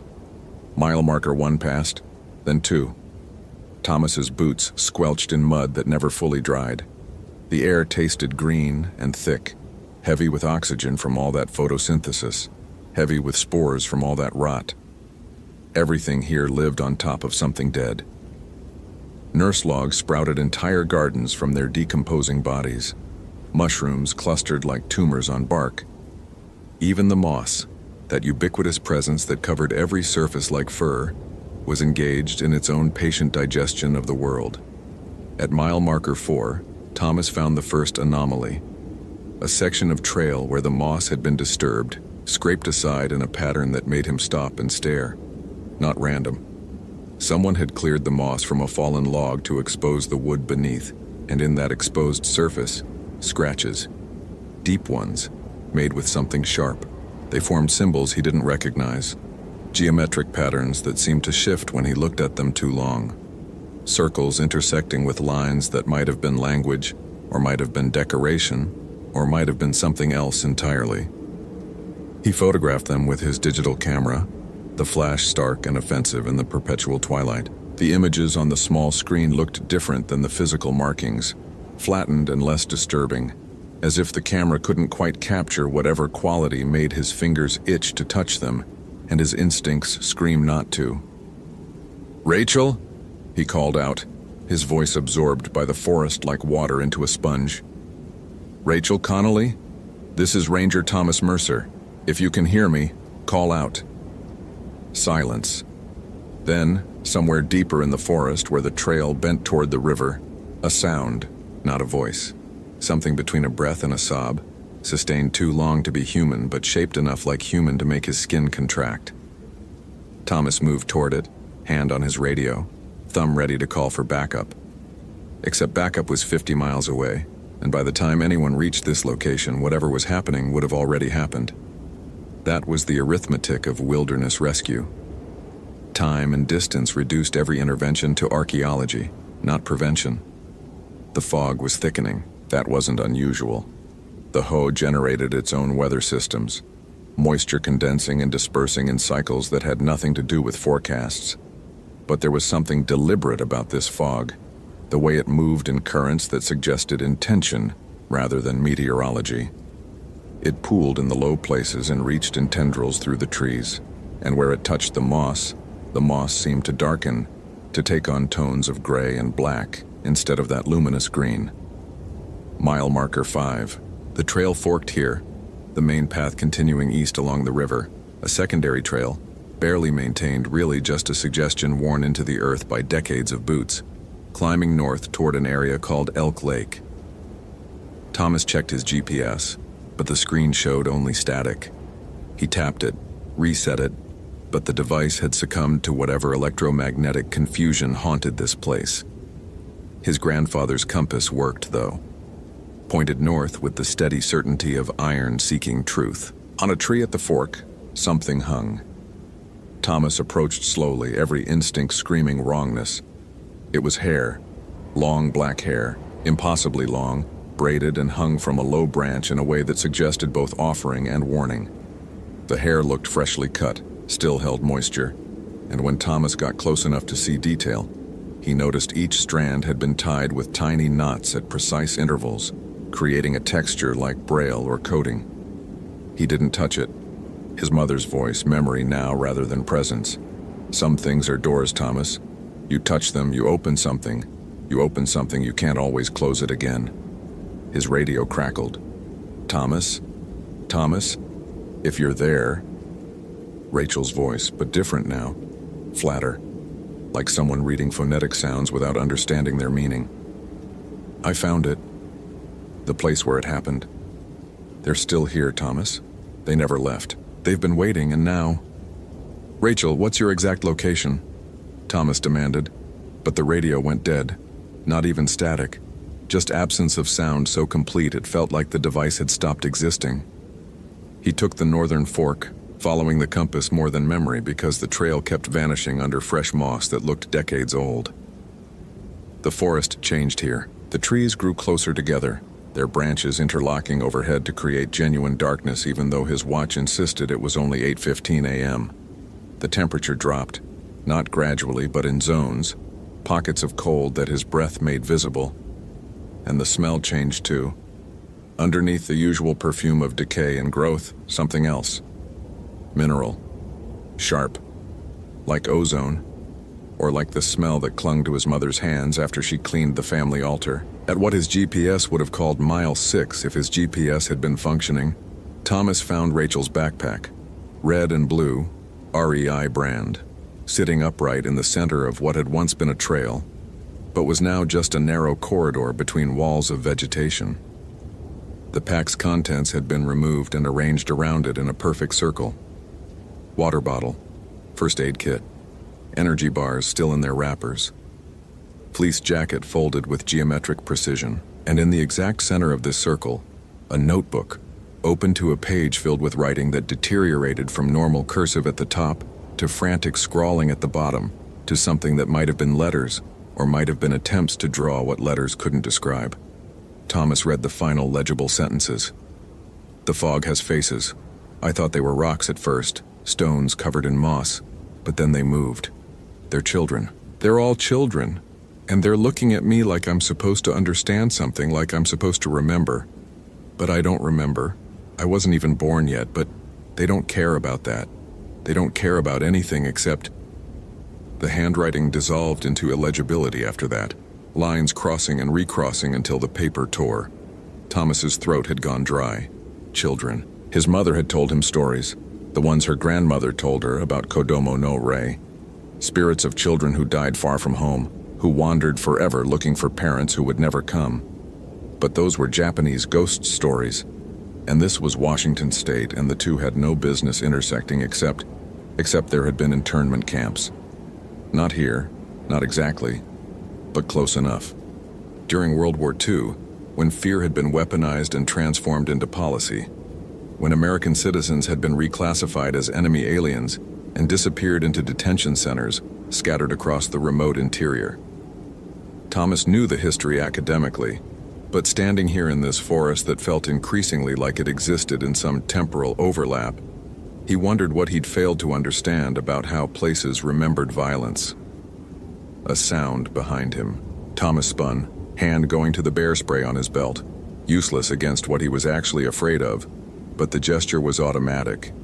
The fog had thickened into near solidity, and standing in it, or maybe composed of it, was a shape. Small, child-sized, motionless in a way that nothing living held stillness, because living things betrayed themselves with breath and pulse and the tiny, constant adjustments of balance against gravity. Rachel? Thomas tried, knowing it wasn't, but his voice needed to fill the silence with something recognizable.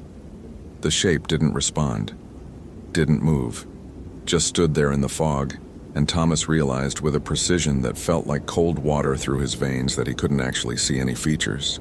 Where a face should be, there was only suggestion, a blur that his eyes kept trying to resolve into eyes and mouth and nose but couldn't, as if whatever he was looking at existed at a frequency just outside human perception.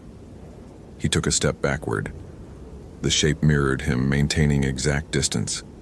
Another step. Same result. The forest had gone completely silent. No bird calls, no insect hum, no whisper of wind through branches. Just his breathing and the wet sound of his boots in moss and something else. A low sustained note that might have been auditory hallucination, or might have been the forest itself vibrating at the frequency of grief. Thomas turned and ran. Not away from the thing, because there was no away, but toward where the trail should continue, toward where Rachel might still be something more than a name on a missing persons report. The fog moved with him, or maybe he was moving through it without making progress because landmarks that should have appeared didn't, and the compass in his hand spun lazily, pointing nowhere and everywhere. He crashed through undergrowth, moss tearing loosened sheets, his lungs burning with the effort of breathing air that had gone cold enough to hurt. Behind him, beside him, ahead of him, he heard it now. Not footsteps, but presence, multiple presences, small and patient and full of an emotion that transcended anger into something purer and more terrible. Not revenge, correction. The cosmic kind, the readjustment of accounts that had been deliberately falsified. The trees opened suddenly into a clearing that shouldn't exist. Thomas had memorized the topographical maps, and there was no clearing marked at this location. But here it was anyway, roughly circular, 50 feet across, and in its center a structure. Not quite a building, the remains of one maybe, or a collection of objects arranged to suggest habitation.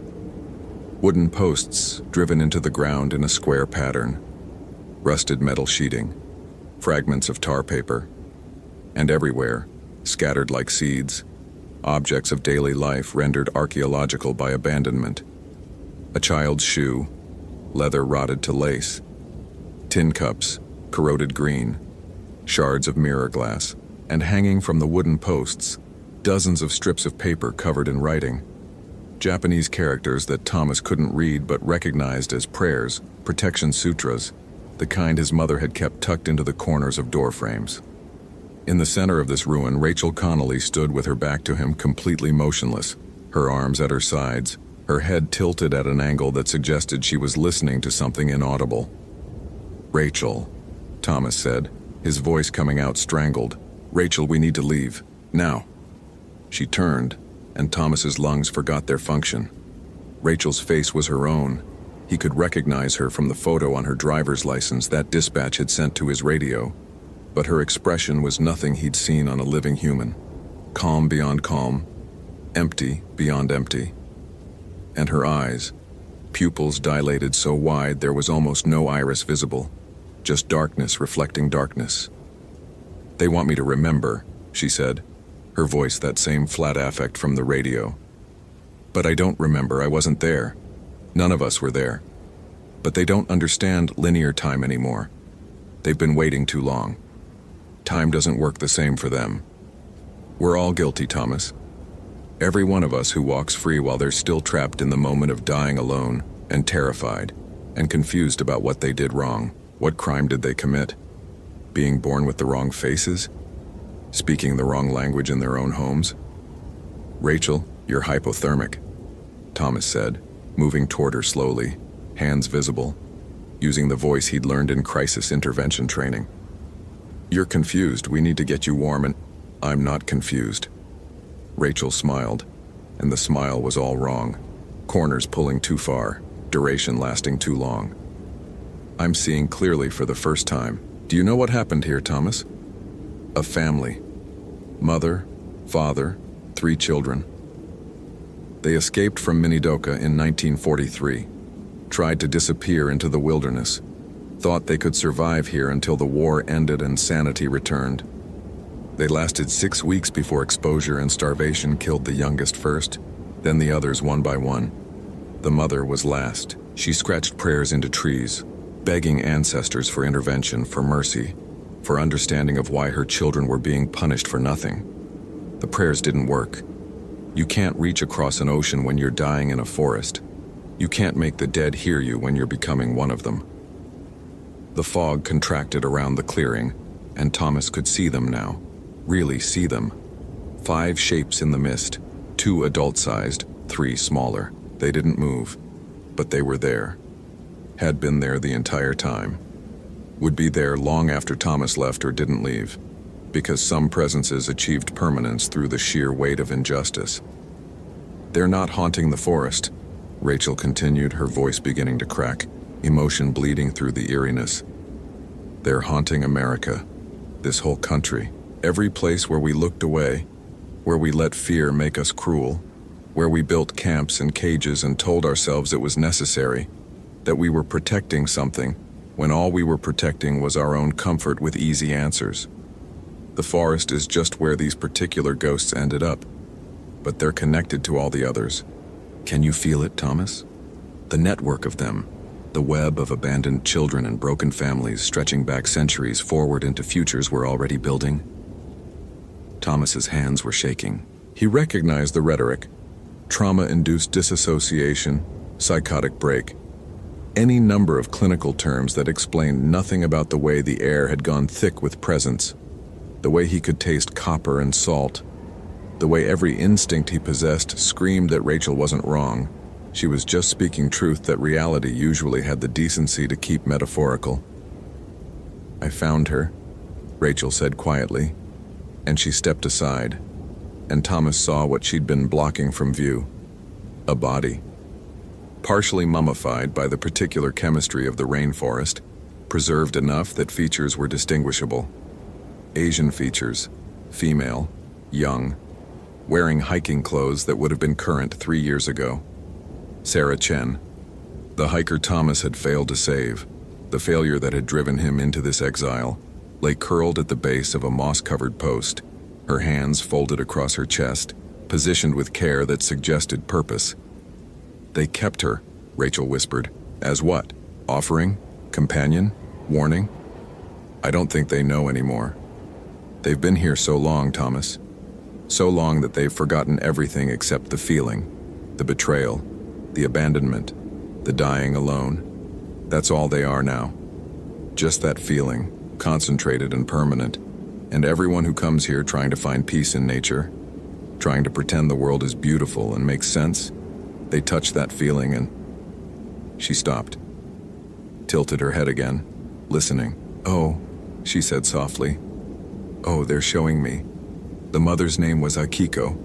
The father was Hiroshi. The children were Emi, 7 years old, Kenji, 5, and little Yuki, just 3. Yuki died first. Did you know that 3-year-olds don't understand death?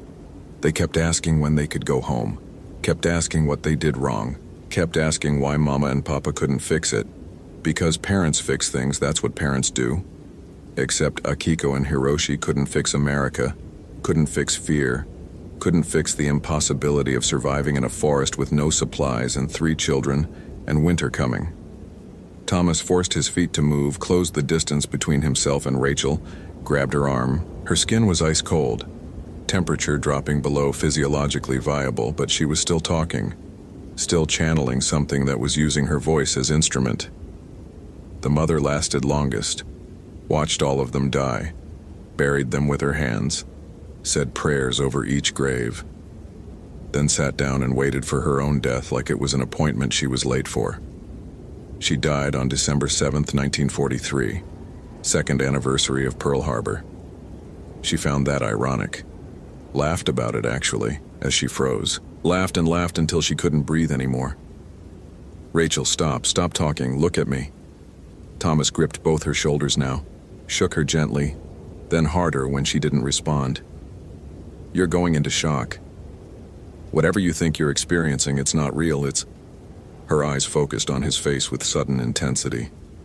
"Not real? Thomas, you know better. You've always known better. That's why Sarah's death broke you. Not because you failed to save her, but because you understood exactly what happened to her. And understanding meant accepting that the world contains things that shouldn't exist but do anyway. You felt them watching you when you found her pack. You knew you were being evaluated, measured, judged. They let you leave because your guilt was already sufficient punishment, but now you're back and you brought your guilt with you. And guilt is exactly what they feed on. It's their entire diet. The only thing that sustains them in the long emptiness between dying and whatever comes after." Thomas's radio erupted into static so loud he jerked back. Through the noise, a voice, his own voice, which was impossible because he wasn't speaking. "Failed Sarah Chen, failed everyone, deserved this, deserved to stay here." He ripped the radio from his belt and threw it, watched it land in moss that immediately began growing over it, consuming it, like the forest was accelerating time just for that object, showing him how quickly the world erased everything. "They're offering you a choice," Rachel said. And now she was crying, tears cutting tracks through dirt on her face. "They'll let one of us leave. One. The other stays, joins their collection, becomes part of the testimony. The physical proof that they existed, that their suffering meant something, that someone has to pay attention because someone has to pay. That's the math of injustice, Thomas. Someone always pays, the only question is who." The fog pressed closer. The 5 shapes stood at the clearing's perimeter, arrayed in positions that might have been strategic or might have been ritual. Thomas could see more detail now, too much detail. Clothing that had been carefully repaired, patches on patches until it was more repair than original garment. Faces that were faces but also maps of suffering, every line etched by cold and hunger and fear. The children's faces especially. They looked at him with eyes that had lost the capacity for hope but never lost the capacity for memory. Thomas thought about Sarah Chen, about the moment he'd found her pack and known, absolutely known, that she was already gone. About the way he'd continued searching anyway, because stopping meant accepting, and accepting meant acknowledging that he worked in a forest that sometimes chose to keep what entered it. He thought about his mother, who'd spent her last years insisting he carry protection sutras, who'd told him stories about Kodomo no Rei, and made him promise he'd never laugh at beliefs just because he couldn't see their evidence. He thought about Akiko and Hiroshi and Emi and Kenji and little Yuki, who'd been 3 years old and confused and cold, and had died asking questions that had no answers. He thought about Rachel Connolly, 26 years old, from Oregon, who'd come here looking for beauty and found horror instead, and who didn't deserve this, didn't deserve any of this, deserved to go home and hug whoever loved her and never think about the Ho rainforest again. "No," Thomas said. The word fell into silence like a stone into deep water. "No," he repeated and pulled Rachel toward him, turned them both away from the clearing, from the shapes, from the ruin, and the body, and the weight of grief that had calcified into haunting. "This isn't balance, this isn't justice, it's just more death feeding more death. The answer isn't sacrifice, it's witnessing, it's telling the story. It's making sure Akiko and Hiroshi and Emi and Kenji and Yuki aren't forgotten." The cold intensified. The fog became nearly solid. Thomas heard movement behind them, small feet on moss, multiple sets getting closer. His heart hammered against his ribs, his breath came in gasps, every animal instinct screamed run. But he didn't run. He kept walking, slowly, deliberately, one arm around Rachel, who had started shaking violently, the other hand reaching into his pack for the oilcloth bundle. He unwrapped his mother's prayer book, opened it to a page he'd memorized without meaning to, and started reading aloud in broken Japanese that was probably more English phonetics than proper pronunciation. But his mother had told him intention mattered more than perfect execution, and his intention was absolutely clear. Not banishment, not dismissal, acknowledgement, testimony, the verbal equivalent of bearing witness. The presences stopped pursuing. Thomas felt rather than saw their hesitation. He kept reading, kept walking, navigating by compass and instinct, because the trail had disappeared, but direction still existed. Rachel stumbled beside him, her breathing ragged, her weight increasing as shock cascaded through her system. "I'll tell it," Thomas said aloud, interrupting his own recitation. "I'll make sure people know, about the camps, about the families who ran, about what happened here, about Akiko and Hiroshi and Emi and Kenji and Yuki. I swear it. I'll tell it until someone listens, until someone acknowledges it, until it becomes part of the record. That's what I can offer, not my life, not hers, but my voice, our voices, testimony instead of sacrifice." The fog began to thin, not quickly, not obviously, but gradually, like dawn approaching by increments. The temperature rose 1 degree, then another. Thomas kept walking, kept reading, kept speaking the names aloud. Akiko, Hiroshi, Emi, Kenji, Yuki, like a rosary, like a map, like the only true magic available to the living, which is the refusal to let the dead become entirely dead. They reached the main trail at 2:34 p.m. according to Thomas's watch, though he'd lost all sense of actual duration. Rachel had stopped talking an hour ago, had started talking again 30 minutes ago, cycling through lucidity and disassociation. Thomas's radio worked suddenly, crackling to life with dispatch demanding his location and status. He reported, his voice mechanical, already preparing the lie he'd have to tell because the truth would end his career and help no one. The hospital in Forks kept Rachel for 3 days. Severe hypothermia, dehydration, possible psychotic episode induced by exposure and stress. She didn't contradict the diagnosis. When Thomas visited her the day before her discharge, she looked at him with eyes that were entirely present but fundamentally changed. "I still hear them sometimes," she said quietly. "Not voices, just presence, like they're checking in, making sure I remember." "Do you regret it?" Thomas asked. "Knowing?" Rachel considered the question with the seriousness it deserved. "No," she said finally. "Not knowing would be worse. That's the real horror, isn't it? Not the ghosts themselves, but a world where their suffering doesn't even register, where we build our peace on top of their graves and never ask what's underneath." Thomas nodded. He'd already started researching, compiling information about the internment camps, about escape attempts, about families who'd vanished into wilderness rather than submit to incarceration. The work felt necessary in a way his job never had, like he'd finally found the thing he was supposed to be doing with the small collection of days he'd been granted. Sarah Chen's remains were recovered and returned to her family. The official report attributed her death to exposure and disorientation, which was true enough.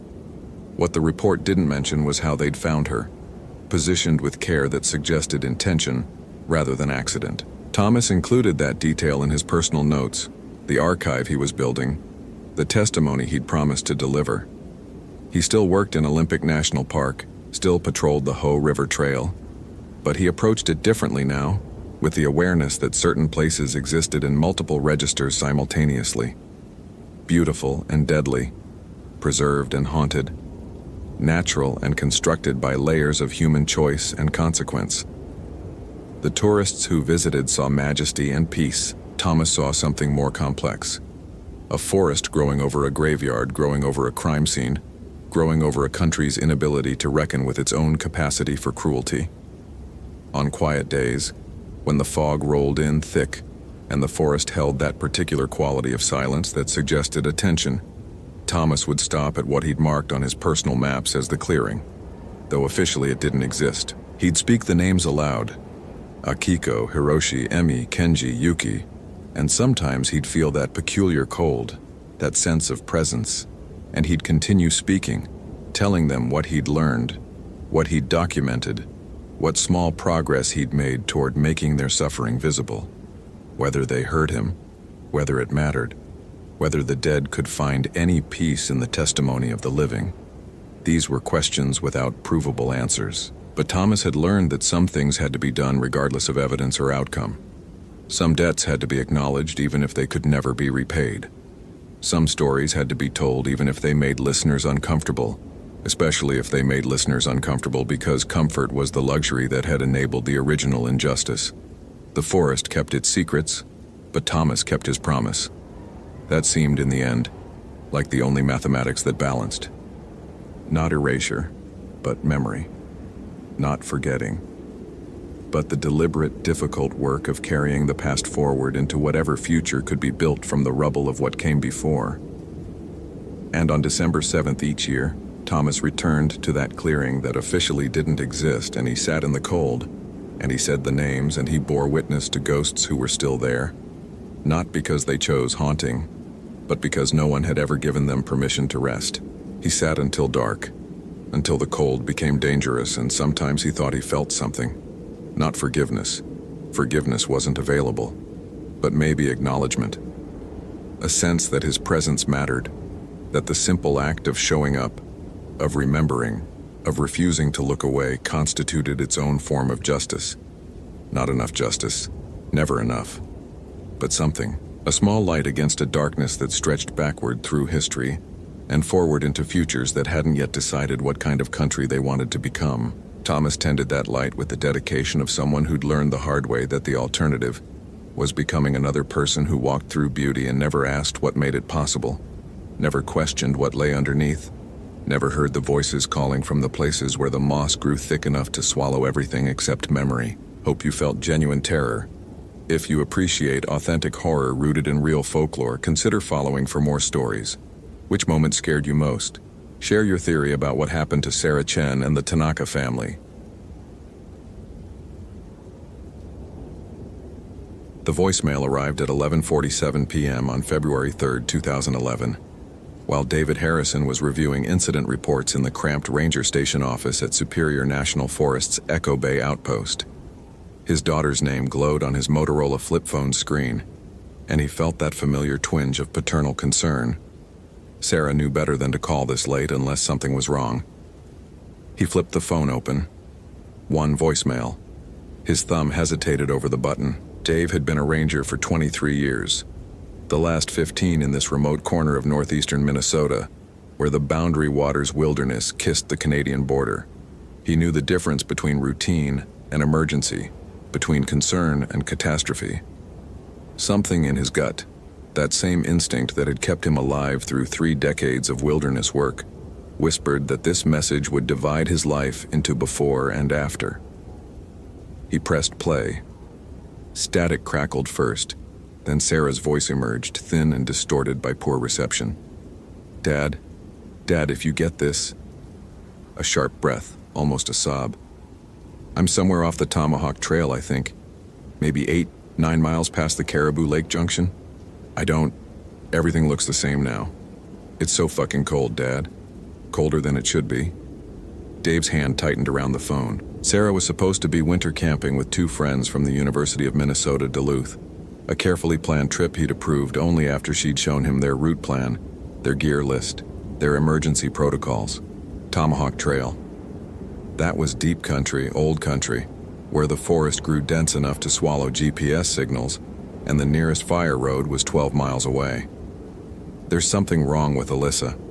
Sarah's voice dropped to barely above a whisper, and Dave found himself leaning closer to the phone's tiny speaker. She won't stop eating. We gave her 3 protein bars an hour ago, and she ate them without even unwrapping them, Dad, wrapper and all. And she's saying things in some language I don't recognize, and her eyes... A sound interrupted her.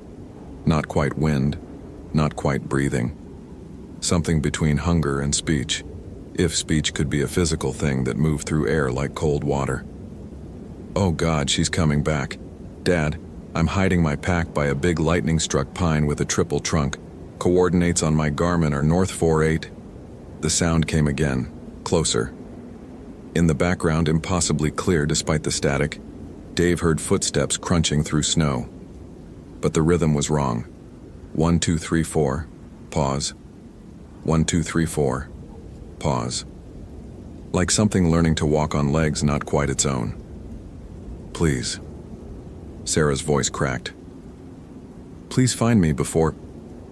The message ended abruptly, cut off mid-breath. Dave stood frozen in the amber light of the station, the phone still pressed to his ear, listening to dead air. Outside, February wind rattled the windows with a sound like fingernails on glass. The regulator clock above the door ticked into the silence. 11:49 p.m. The temperature display on his weather station read -18 Fahrenheit, -37 with wind chill. His training said to call it in.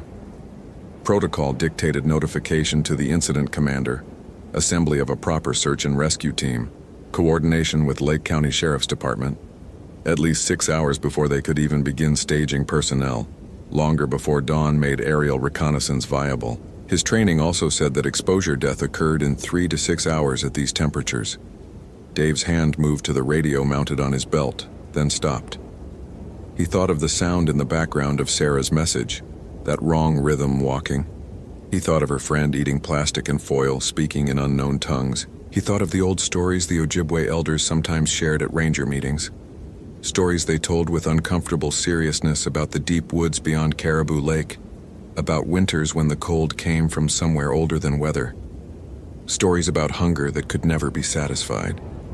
His hand moved to the equipment locker instead.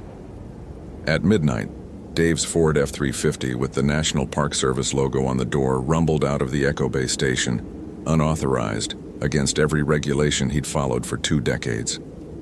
The bed was packed with 72 hours of winter survival gear, his personal equipment maintained to standards that exceeded NPS requirements. MSR tent, North Face sleeping bag rated to -40, Jetboil stove, 5 days of freeze-dried rations, emergency beacon, first aid kit heavy enough to treat major trauma, climbing rope, ice axe, the Remington 870 shotgun he kept for deterring aggressive black bears, loaded with slugs heavy enough to stop a moose. The last item, technically against regulations for routine patrol, felt necessary in a way he couldn't articulate. The Garmin GPS unit suctioned to his dashboard showed the route in glowing blue lines. Highway 61 north to Forest Road 165, then 23 miles of increasingly primitive road to the Tomahawk Trailhead. 2 hours in good conditions. Tonight, with black ice hidden under fresh powder and visibility reduced to the tunnel of his headlights, maybe 3. Dave drove with the methodical focus of a man performing a familiar task, while something screams underneath. His daughter's voice played on loop in his mind. "It's so fucking cold, Dad." Colder than it should be. The temperature outside was brutal, but predictable for northern Minnesota in February. So what had she meant? The highway unrolled empty and black beneath his tires. Occasionally, yellow eyes flashed from the roadside. White-tailed deer, moving nervously through the darkness. More than usual, as if something had disturbed their nocturnal patterns, pushed them toward human spaces despite their instincts. Forest Road 165 turned out to be a nightmare of unplowed snow and fallen branches. Dave engaged four-wheel drive and dropped to 15 miles per hour, the truck lurching and sliding through drifts that came up to the wheel wells.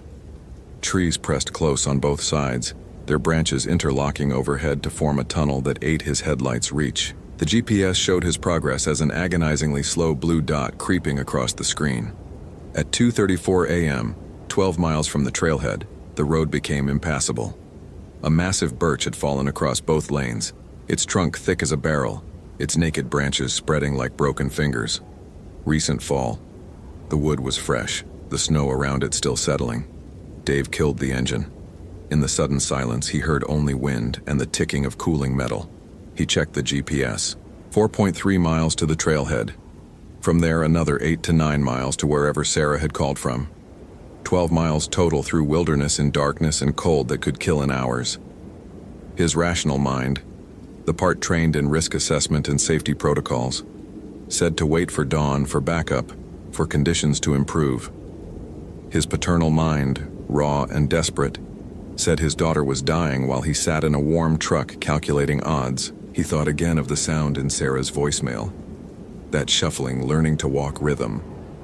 She's coming back. Dave grabbed his pack, chambered around into the Remington, and started walking. The forest in deep winter becomes a place outside of normal experience. During day, it's merely hostile, a test of preparation and will. At night, especially night this cold, it transforms into something older. The darkness between the trees isn't empty, it has weight and presence. The cold isn't just absence of heat. It's a force that presses through every layer of fabric, that finds every gap and seam, that reminds mammalian bodies their temporarily animated meat slowly returning to the temperature of stone. Dave moved with the practiced efficiency of a man who'd spent decades in wilderness. His headlamp carved a white cone through the darkness, and he kept his breathing controlled, his pace steady. His watch showed -21 Fahrenheit. His breath froze into ice crystals in his beard. The trailhead parking lot appeared after an hour, a small clearing with a wooden kiosk holding faded maps and warning signs. 2 vehicles sat buried under snow, a Subaru Outback and a Jeep Cherokee, both with University of Minnesota Duluth parking stickers. Sarah's Subaru. Dave's chest tightened as he approached it, but he forced himself to check methodically. Locked. No signs of disturbance. Registration and insurance cards visible on the dash. Everything suggesting an ordinary camping trip that expected to return. The Tomahawk Trail began as a clear path marked by orange blazes on tree trunks.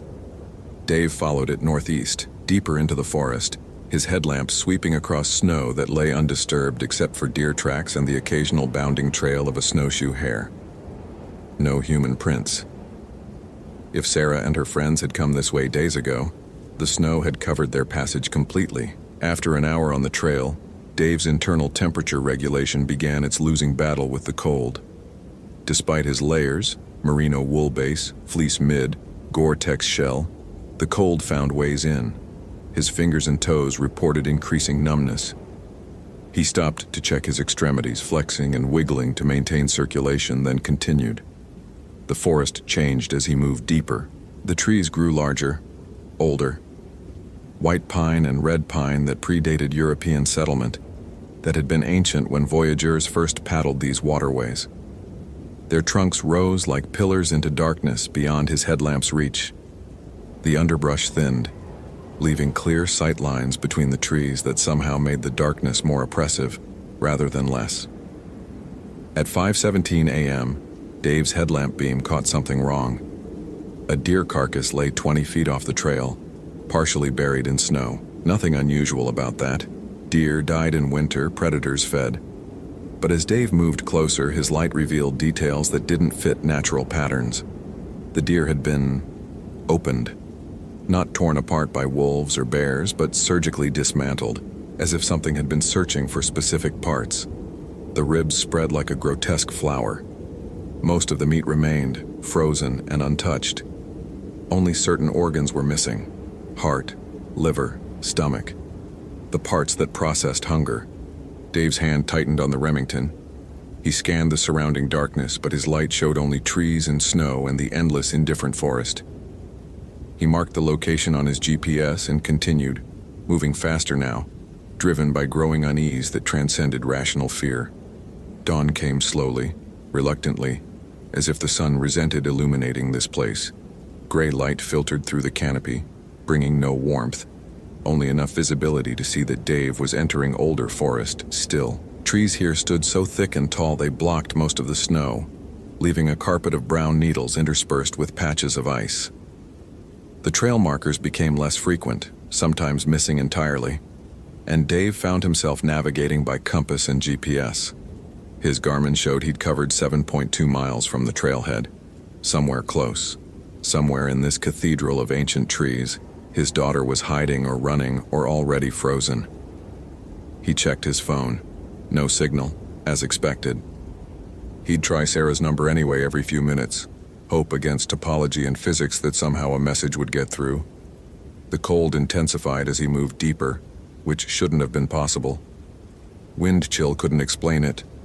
This cold had a quality beyond temperature. It seemed to emanate from the ground itself, from the trees, from the air between the trees. Dave's breath came in gasps now, each inhalation like swallowing razor blades, each exhalation a cloud of white that lingered unnaturally long before dispersing. At 7:43 a.m., he heard the sound. Footsteps, crunching through snow and frozen detritus, coming from his left maybe 50 yards away, moving parallel to his position. 1, 2, 3, 4, pause. 1, 2, 3, 4, pause. Dave stopped breathing. He brought the Remington up, thumbed off the safety with a click that sounded like a gunshot in the silence. His headlamp had long since been switched off in the growing daylight, but now he wished for darkness again, for the comfort of limited visibility. Because he could see the trees where the footsteps moved, could see the shadows between them, could almost... A figure stepped into view. It wore what had once been winter camping gear, a purple North Face jacket, black snow pants, boots, but the clothing hung wrong, as if the body inside had changed shape, grown longer in some places and shorter in others. The figure moved with that same 1, 2, 3, 4 rhythm, learning coordination, adapting to limbs that no longer quite fit. It turned toward Dave. The face remained mostly human. That was almost worse than if it had been monstrous, because Dave recognized the girl, Alyssa Chen, who'd been in his living room 2 weeks ago, who'd laughed at his dad jokes, who'd promised to keep Sarah safe. Her eyes had gone milky white, but beneath the film, movement suggested she could still see. Her mouth hung open, jaw distended wider than anatomy should allow. And from that mouth came a sound, half breathing, half speaking, words in Ojibwe that Dave's brain somehow understood despite never having studied the language. Hungry. So hungry. Never enough. Join us. Join the hunger. Alyssa's head tilted at an angle beyond human capability, and she smiled with too many teeth. Dave's finger found the trigger, but he couldn't make himself pull it. This was a college student, 19 years old. Sarah's friend. Maybe hypothermic, maybe experiencing some kind of mental break, maybe treatable if he could just... Alyssa lunged with impossible speed. Dave fired on instinct, the shotgun's roar obliterating the forest's silence. The slug caught Alyssa's center mass, should have dropped her, should have done what high-velocity lead does to flesh and bone. She stumbled but didn't fall. The impact made her hesitate, made her look down at the hole in her jacket where down feathers spilled out mixed with something darker. Then she raised her eyes to Dave and she laughed, a sound like ice cracking under weight.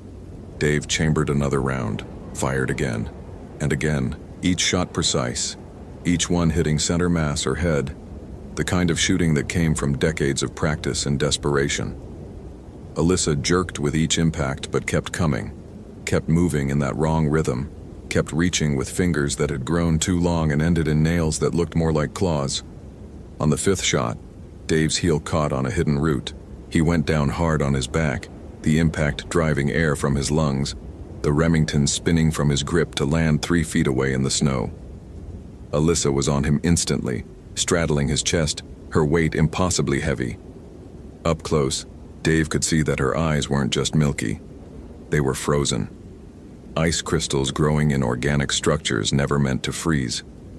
Her breath came out in a visible cloud of white that smelled like old meat and something worse, something chemical and ancient. Her mouth opened wider, wider, jaw unhinging like a snake's. Inside, her throat had changed. It went down and down, a tunnel lined with new growths that looked like teeth or ice or both. Makwa nitam, kichi makwa. The words came from deep in that impossible throat. You'll join. Everyone joins. The hunger takes everyone eventually. Dave's hand scrabbled in the snow, found the ice axe clipped to his pack. With the last of his strength, he swung it up and buried the pick in Alyssa's temple. She went still. For one moment, she looked almost human again, confused, frightened, young. Then she collapsed sideways into the snow, and Dave saw that instead of blood, something crystalline and white leaked from the wound, steaming in the cold air. He lay gasping, his heart hammering against his ribs. Every breath hurt. His body was crashing from adrenaline, from cold, from the impossibility of what had just happened. She ate them without even unwrapping them, wrapper and all. It's so fucking cold, Dad. Colder than it should be. The Ojibwe stories. The ones the elders told with uncomfortable seriousness. Windigo, Wendigo, Wetiko. Different spellings for the same legend. A spirit born of hunger and cold. A cannibal entity that consumed humans and wore their skins that spread like contagion, turning its victims into new iterations of endless appetite. Just a legend, just a myth to explain winter starvation and hypothermia-induced madness in indigenous communities before modern medicine. Except... Dave forced himself to his feet, retrieved the Remington, reloaded with shaking hands. He looked at Alyssa's body, already partially buried in snow that was falling heavier now despite the clear sky he'd seen 30 minutes ago. Local weather. Impossible weather. The kind that appeared around supernatural cold. He checked his GPS. Sarah's coordinates put her less than a mile away, northeast, somewhere near the old Caribou Lake region where, according to those same Ojibwe stories, a winter camp had disappeared in 1878. Every person gone. Only frozen tracks and strange markings left behind. Dave started moving faster now, abandoning caution for speed. The cold intensified with each step, and with it came the hunger. Not his own natural hunger, though he'd eaten nothing since yesterday. This was something else. A gnawing emptiness in his stomach that felt almost sentient, that whispered suggestions about the deer carcass he'd passed, about the protein in frozen flesh, about consumption as the only way to fill the void. He found the lightning-struck pine at 8:31 a.m. The tree stood exactly as Sarah had described. Massive, ancient, its trunk split into 3 sections by some long-ago strike that had charred the wood black, and at its base, partially buried in snow, he found the orange backpack with University of Minnesota Duluth patches sewn on its sides. "Sarah!" His shout echoed through the forest, came back distorted. "Sarah, it's Dad!" Movement to his right. Dave spun. Remington raised. Sarah stepped out from behind a cluster of young birch, and relief flooded through Dave with such force it nearly dropped him. She was alive. She was mobile. She was wrong. His daughter moved with that same rhythm. 1, 2, 3, 4, pause. Her blue parka hung open despite the cold, exposing the thermal shirt beneath. Her face was pale, lips blue, but her eyes were beginning to film over with that crystalline white. "Dad." Her voice sounded distant, echoey, as if traveling from somewhere deep. "You came. I knew you would." "I'm so hungry, Dad. I haven't eaten in 2 days and I'm so hungry it hurts. It burns. It's all I can think about." Dave lowered the shotgun, couldn't bear to aim it at his daughter. "Sarah, baby, we need to get you warm. Get you to a hospital. You're hypothermic. You're not thinking clearly." "I'm thinking perfectly clearly." Sarah took a step closer. Clearer than ever. "I understand now. The cold helps. The cold makes everything sharp. And when you're this hungry, when the hunger fills every part of you, everything becomes simple. There's only finding food. Only feeding." "Sarah, did you see Alyssa?" Another step. She was the first. She ate a handful of trail mix and then couldn't stop. She said she could feel something inside her, growing, spreading. She tried to fight it. She really did. But the hunger always wins, Dad. Always. Dave's hand tightened on the Remington. This wasn't his daughter. Wasn't Sarah. This was something wearing her body, speaking with her voice, using his love as a weapon. But he'd seen her eyes. In that brief moment he'd seen her, the real Sarah, trapped behind the hunger, terrified, pleading. She was still in there. "I can help you." His voice cracked. "Whatever this is, we'll find help. There are doctors, specialists. There's only one help." Sarah lunged. Dave jerked the shotgun up but couldn't fire, couldn't destroy his daughter's body, even to save himself. Sarah's hands closed on the barrel, and her strength was enormous, inhuman. She ripped the weapon from his grip and threw it 30 feet into a snowbank. Then she was on him, bearing him down into the snow, her weight and the cold and the hunger pressing down like the earth itself was claiming him. Her fingers, God, her fingers had grown long and sharp, tore at his jacket, searching for flesh. "I'm sorry, Dad, I love you. I tried to fight it, but it's easier if you just let go. Let go and join the hunger." Dave's hand found the ice axe again, but this time, he couldn't make himself swing it. Couldn't plant it in his daughter's skull no matter what she'd become. So instead, he swung it past her, buried the pick in the frozen ground, and used it as leverage to roll them both. Sarah, caught off balance by her new body's unfamiliar proportions, tumbled sideways. Dave scrambled to his feet, started running. He had no plan, no destination, just animal instinct screaming to flee from a predator. The forest blurred past, trees and snow and cold and the sound of Sarah pursuing, her footsteps matching that horrible 1, 2, 3, 4 rhythm. Dave's lungs burned, his muscles screamed. The hunger inside him grew stronger, whispering that if he stopped, if he turned, if he fed, the pain would end. He burst into a clearing and stopped so suddenly he nearly fell. Before him stood a structure, ancient, pre-modern, built from logs and bark in a style he'd seen only in historical photographs. An Ojibwe wigwam, its entrance facing east, its frame still solid despite what must be over a century of weathering. And around it, bodies, dozens of them, frozen in various poses of flight or feast, preserved by the supernatural cold. Some wore buckskin and furs from the 1800s. Others had on clothing from the 1920s, the 1950s, the 1980s. The most recent, Dave's stomach lurched, wore modern winter gear from the last decade. All of them had that same crystalline white film over their eyes. All of them had mouths opened in eternal hunger. This was where it lived, where it fed, where it turned its victims into new versions of itself, spreading across centuries, waiting for winter to bring it prey. Sarah emerged from the tree line behind him, but she wasn't alone. Alyssa was with her, still moving despite the holes Dave had put in her. And others, so many others, figures in various states of transformation, all moving with that learning to walk rhythm, all radiating cold that had nothing to do with February weather. They formed a circle around Dave and the ancient wigwam, closing in, inevitable.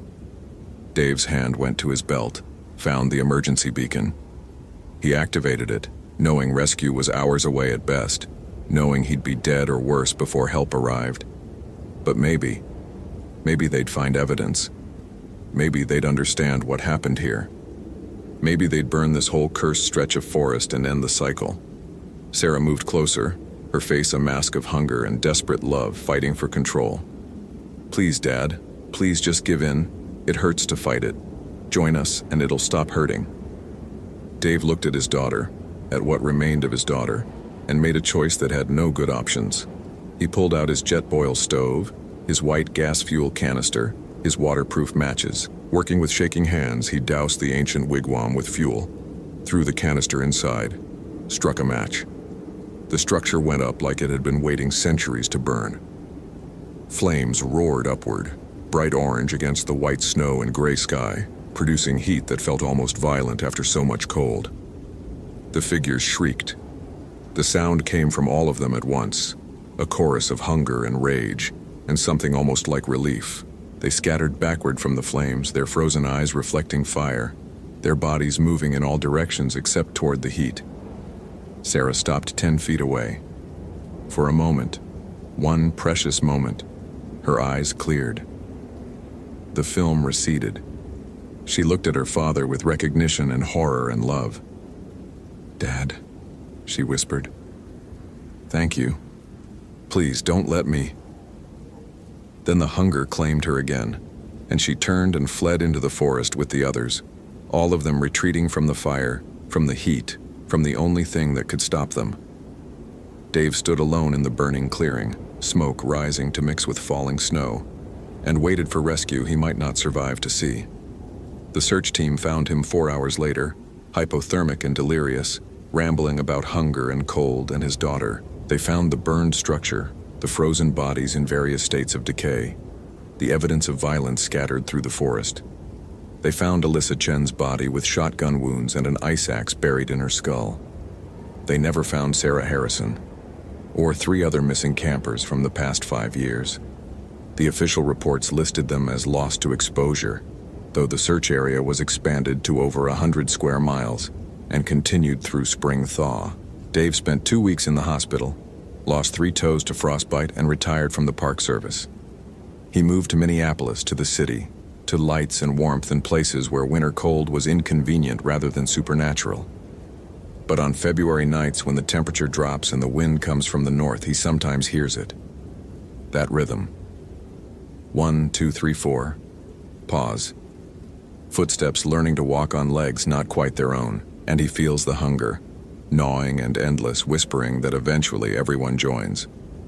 His daughter is still out there, somewhere in the deep forest beyond Caribou Lake, still moving through the trees, still hungry, still waiting for the next winter to bring her prey. And Dave knows with absolute certainty that one winter he'll go back. The pull is too strong, the hunger too deep. Maybe to find her, maybe to end this, maybe just to stop fighting, and finally let the cold win. Some hungers can never be satisfied. Some cold never ends. And some stories don't have survivors, only different kinds of victims.